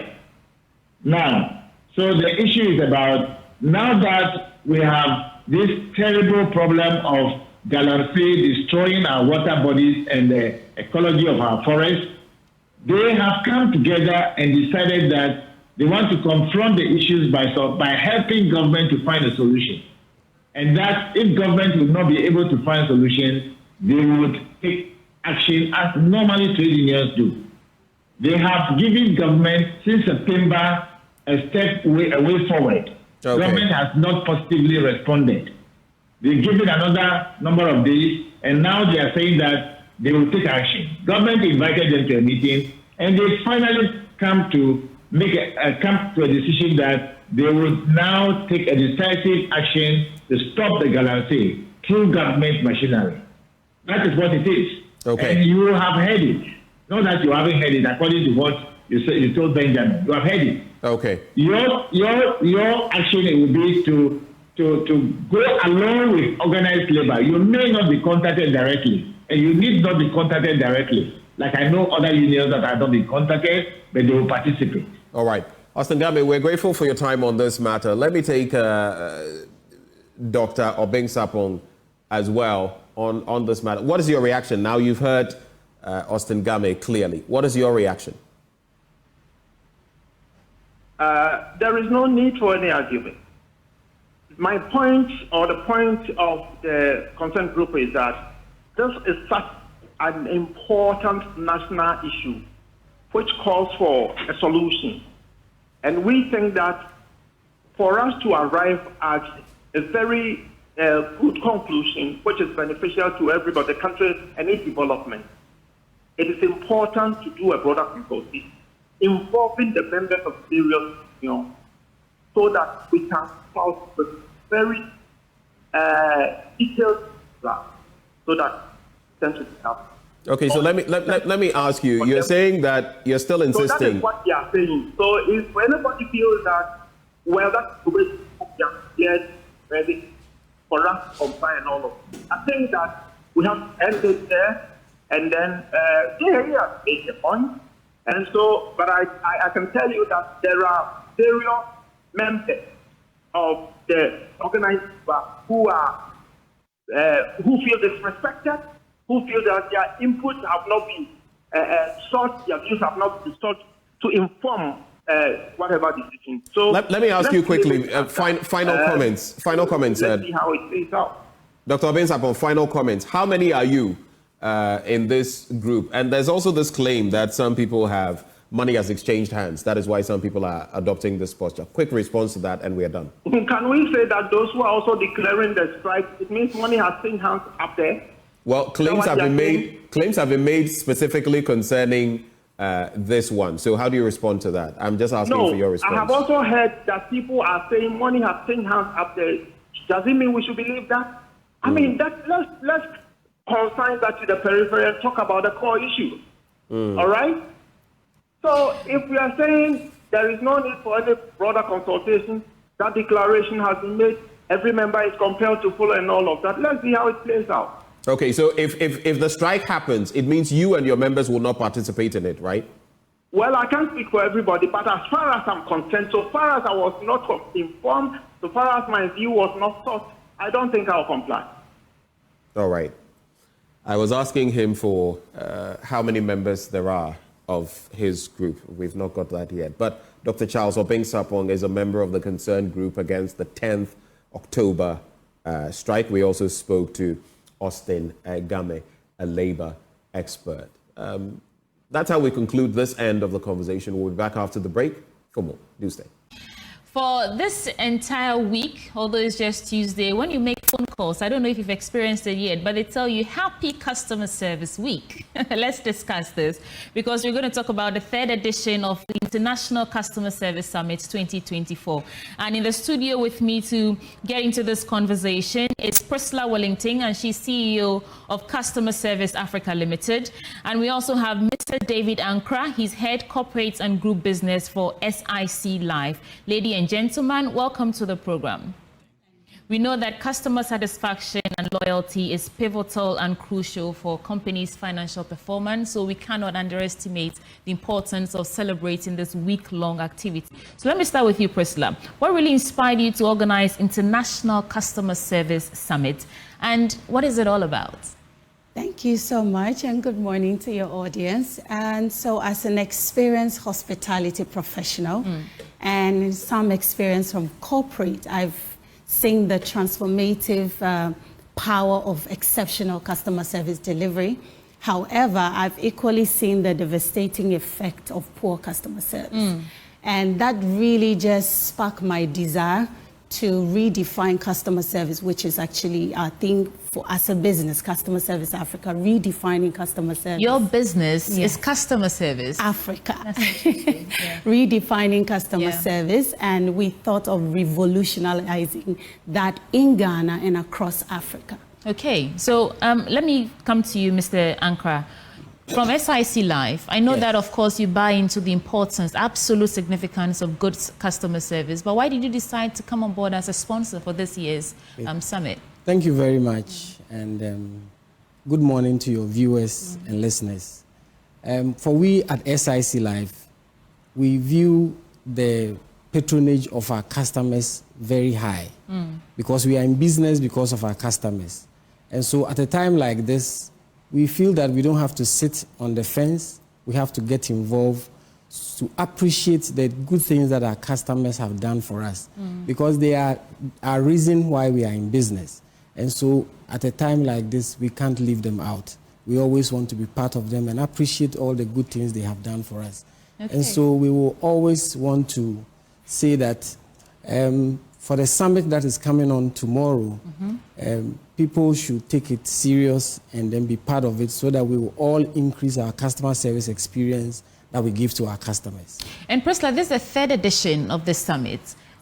Briefly, tell me about the fallout or what you were able to achieve from the first and second editions of the summit, and then we can get into the details of tomorrow. Okay, so the summit itself is a platform to share best practices, hear from thought leaders, industry experts on how to get it right, how to set the standard. And so we've been able to make great impact from the first and second, and we believe that this is a continuation of that journey that we started 3 years ago. Okay, so what are some of the key topics to be discussed tomorrow? So this year, we are going to be discussing customer experience, perception versus reality. And we are excited about our keynote speaker, which is Dr. Mrs. Ellen Hagan, going to share on that. A lot of businesses don't know that the customer's perception is their reality or must be their reality, and we are going to explore that. We have the impact of personalization in African businesses. We also have the role of customer experience in the African region businesses, and we hope that these conversation will spark and provoke business owners to be more customer-centric and more customer-centric leadership within the organizations. Ms. Ankra, you are coming on board as a sponsor, but I do want to find out, what are your key objectives at the end of tomorrow? Although it's a week-long celebration or commemoration for Customer Service Week, you must have some objectives that you hope to achieve at the end of tomorrow. Share those with us. Correct. Our business, like I said initially, depends on our customers. And it is important that every time we have to do better than we have done in the past. So such opportunities that comes up, summits like this, will give us the knowledge and the experience that we require to be able to give them that service that we always want to deliver. At SIC, we have one of our slogans that says that we always want to give a diamond-rated experience. And so if you are talking about diamond-rated experience, you don't just say it, but you have to do it, or you have to act according to that diamond-rated experience. And so we want to be part of this summit, learn more, and give more to our customers. So who can attend, Priscilla? So we're throwing an invite to all senior management level CEOs, managing directors, customer service professionals to be there, industry experts.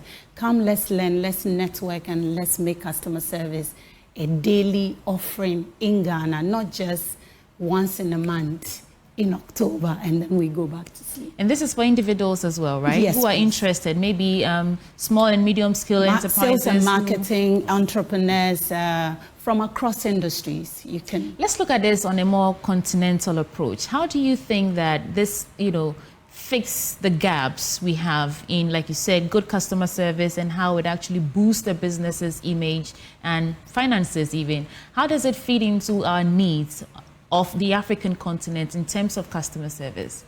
Well, in Africa, especially Ghana alone, we're known as hospitable people. Okay. How can we let that hospitality translate into our business to be professional, to exceptionally deliver service in an empathetic way, meeting the pain point of the customer, not just because you want their money, but because you want to give value to get value back. And if this is done continuously across the continent, we are going to be a continent to be reckoned with. Okay. And that's the power of customer service. I like that. I like how you couch that. But Ms. Anko, you know they say the customer is always right. Do you buy into that narrative?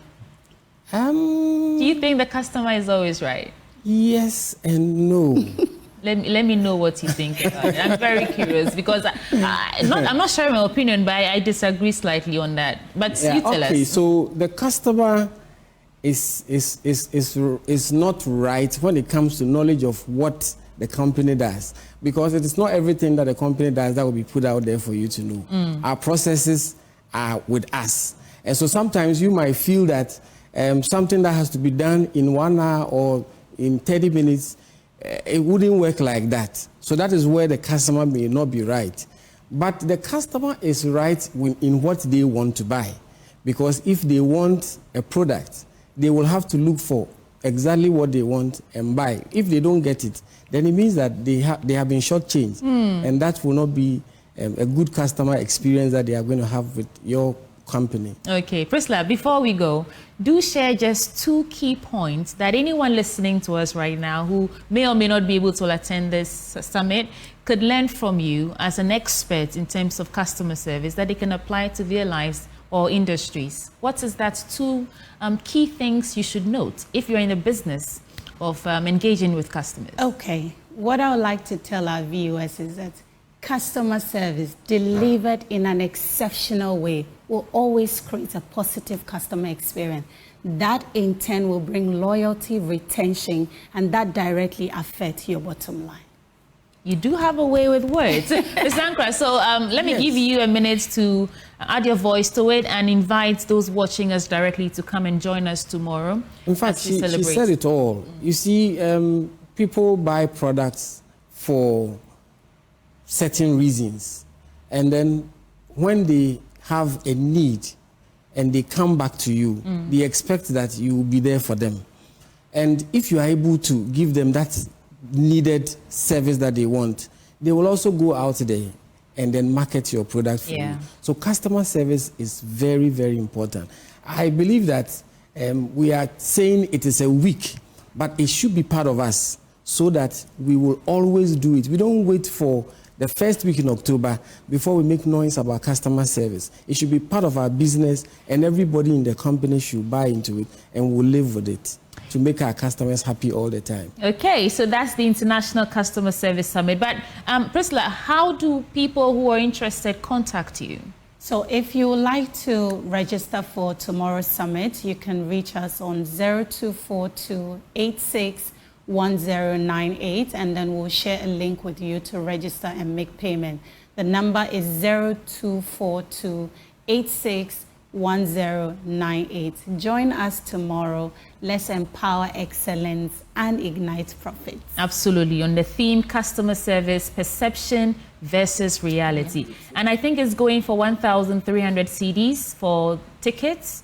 You can get it online for $30. That's where you have it on your screens. It's happening at Labadi Beach Hotel tomorrow, starting at 9 a.m. sharp. You don't want to miss it.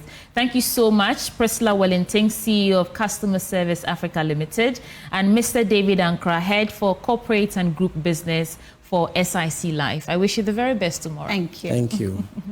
Okay, so that's that for the International Customer Service Summit 2024, the 3rd edition. But right before we go, Ghana, get ready for the biggest giveaway from Syntex Tank.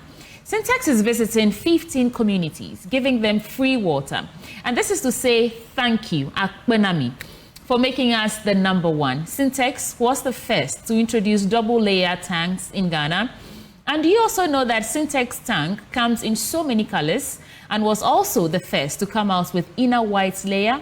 So when it's not Syntex, forget about it. Now, if you are in a community and you want to benefit from the Syntex free water giveaway, just log on to their social media handles at Syntex Ghana and nominate your community. The more you nominate, the better chances you have of getting Syntex in your community. Remember, it is Syntex, S-I-N-T-E-X, Syntex tank. No be any tank be tank. The correct tank be Syntex tank. Syntex tank, a strong, a tough. We'll be right back with more.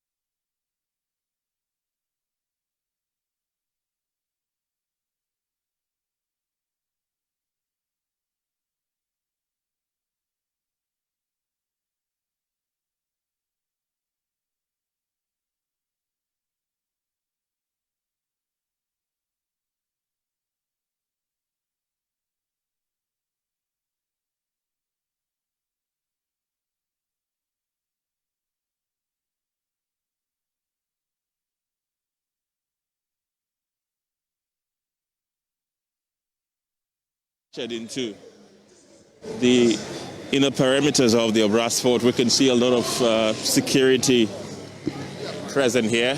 The police is heavily represented, of course, and outside there, most of the protesters are being left outside, and the leadership is entering the building now. So we're following them to find out what's happening here. So we're just climbing the stairs, following some George to find out why they have entered the building. And of course, he did not enter alone. Some traditional leaders are also here.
Mindanye shi ojogba shida gbojinye no tana eje mi ntani shi wo fen water ni mindanye shi anke meneni woke wo ba fe no ko fio ke tonga na ma ake woke nuke nu bomo ke yo bomo ke bomo adesan ke lowe bomo je no ko ni wo small nye jepo nye hani wo ma fen ba na ke wo ye meye wo se nyumo ahani nye ni chumo ahwele ni chumo aya no ni nyumo awabo ni no ni wonta ha wo bime ni wo bile ni wose bie amena twase mo ojogba nyumo ba hani baba wo te mindanye shi ojogba no wo mefio police be eke wo ha me befio because ake protesters say ko te court anyone ya ameta oni agbenu na Danny Woba, ni walk aka pe ejeme. No won kwa ke tomo 10 o'clock ni, lo 10:30 Woba fa. Aha, she boni nyeba ne EFL. Ile ake amekeme ake nye almost 60 ni nyemba. No mimme ni money hwe beno ameba ni na woda ni woba fa. She inkenye we sani gbamonule media be mi. George, kindly explain to us what's going on here. Well,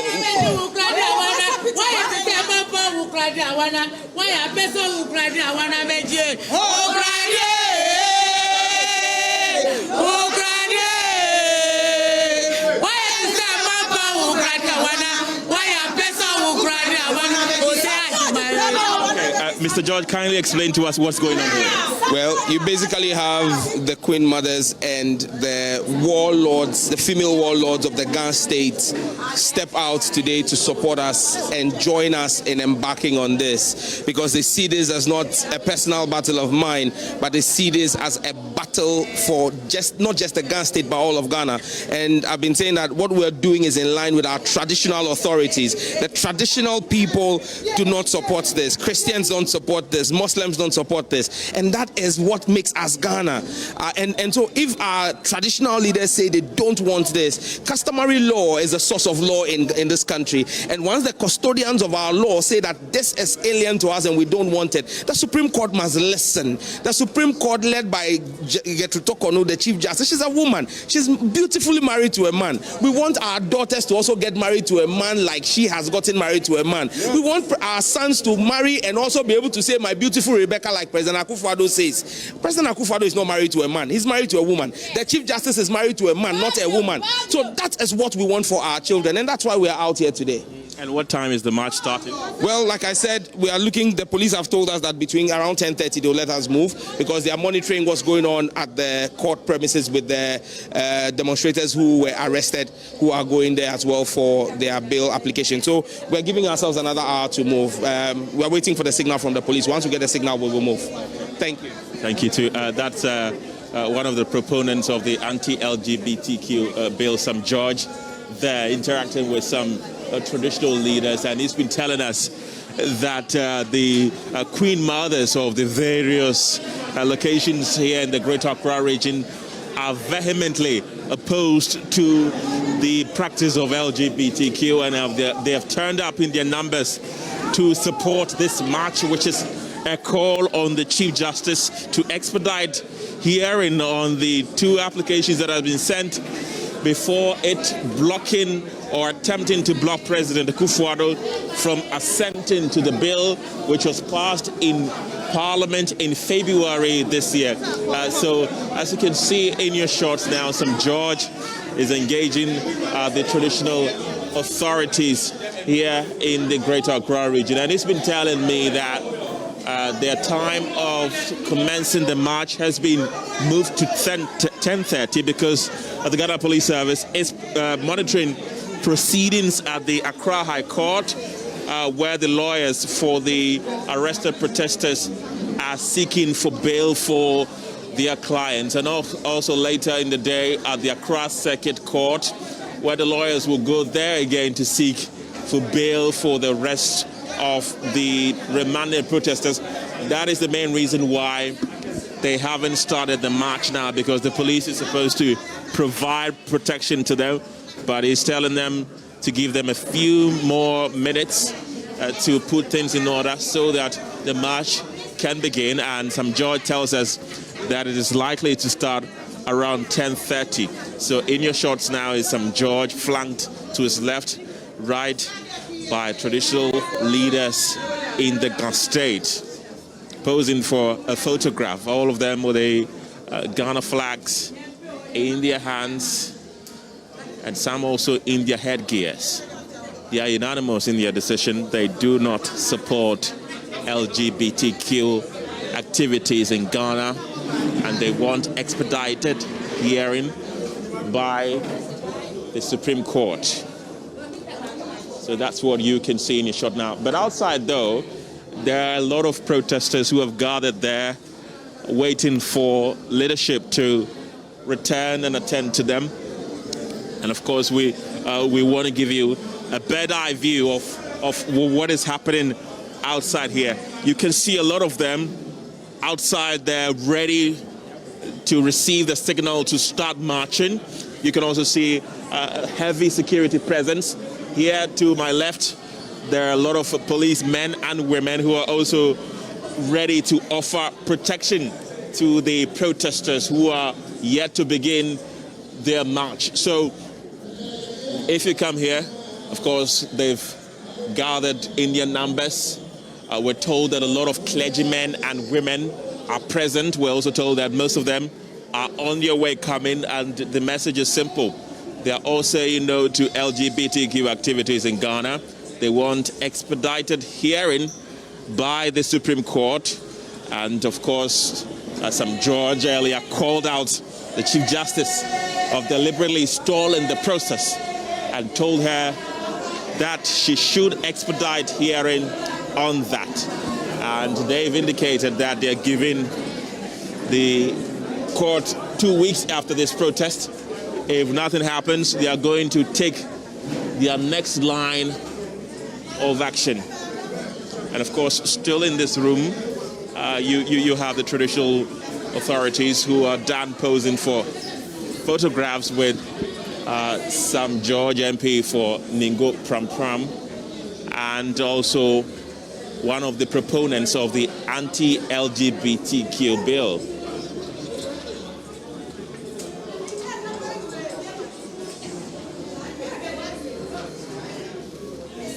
Yes, so still in the room are traditional leaders, mostly Queen mothers, gathered here in their numbers to throw their support behind this march against the Chief Justice. They want her to expedite hearing on this particular case. Sam George in particular doesn't understand why it has stalled for a very long time, accusing the CJ of deliberately delaying hearing on this one. So in your shots now are the Queen mothers of the various areas of the Ghana state.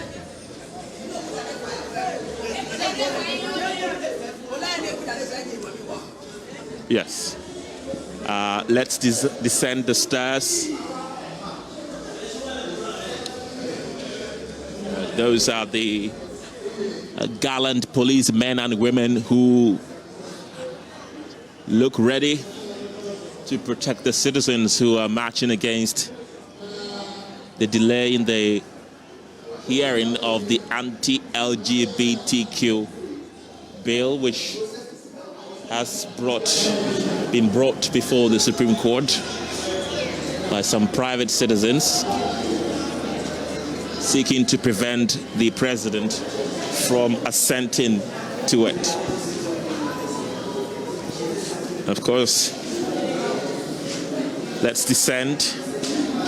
Let's get to the ground and see more of what is happening.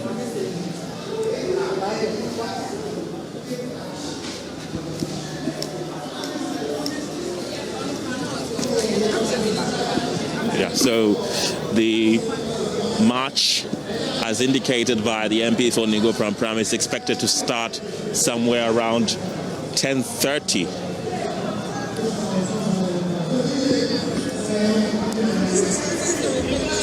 Yes, and of course they expect a peaceful march. Sam George has continuously called for the passage of the anti-LGBTQ bill, which was unanimously passed by the Parliament of Ghana in February 2024, but is yet to be assented to into law by the President of the Republic, because it has been sent to court to prevent President Akufo-Addo from assenting to it. And let's engage more of the people as we've come outside. Let's engage the people who have come to join this protest. Find out from them why they are here this morning.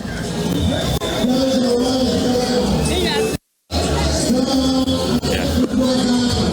They flanked the road, left and right, ready to begin their march.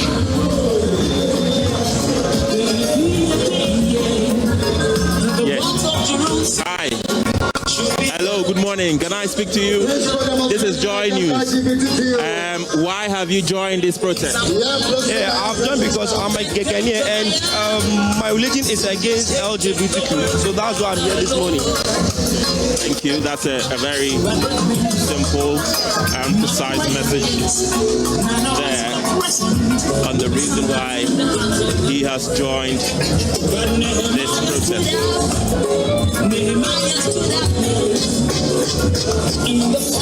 Because they are warming up to the march by enjoying some indigenous gospel music.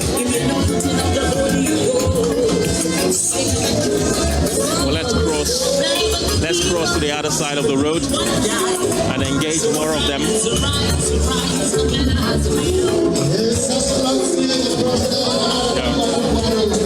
Hi, good morning. Morning. You're live on Joy News. I can see that you're proudly flanked by the Ghana flag. First of all, why the choice of the Ghana flag at this protest? The choice of Ghana flag is because I'm a patriotic person. And I represent Ghana and I'm a Ghanaian. And why the need to embark on this march? It's because of the LGBT. We want the president to pass the law, so it becomes a law. We want him to state his Christian stand, that he claimed to be a Christian. Others have said that it is the human right. It's a human right. Yeah. So why would you want to infringe upon people's human right? If you are saying people are saying that it's a human right, and that is it from the Opera Sports on the Family Values March. People are gearing up, getting ready to begin that peaceful march to drum home the point that the Supreme Court, the Chief Justice, the Attorney General need to take immediate action and rule on the matter on whether or not Ghana is actually passing that anti-LGBTQ plus bill into law. We'll bring you updates on that in a subsequent bulletin. But before we go, the Energy Commission and Ministry of Energy, in collaboration with the Ghana Education Service and Ghana TVET Service, presents the 5th edition of the Energy Commission Senior High Schools Renewable Energy Challenge. And this challenge aims to develop the research skills of senior high school students and promote technological innovation in renewable energy. And competing fiercely in this thrilling competition are the following schools: Obuasi Senior High and Technical School, St. James Seminary Senior High School, Ola Girls Senior High School, Ahantaman Girls Senior High School, Bando Senior High School, and Dabukpa Technical Institute. And you want to join us for the grand finale. And it's actually happening right now at the Accra International Conference Center, and we are bringing you that broadcast live. So let's cross over now and get there. Remember that this event is proudly supported by GIZ, Ashesi University, French Development Agency, and the VRA. This is the High Schools Renewable Energy Challenge.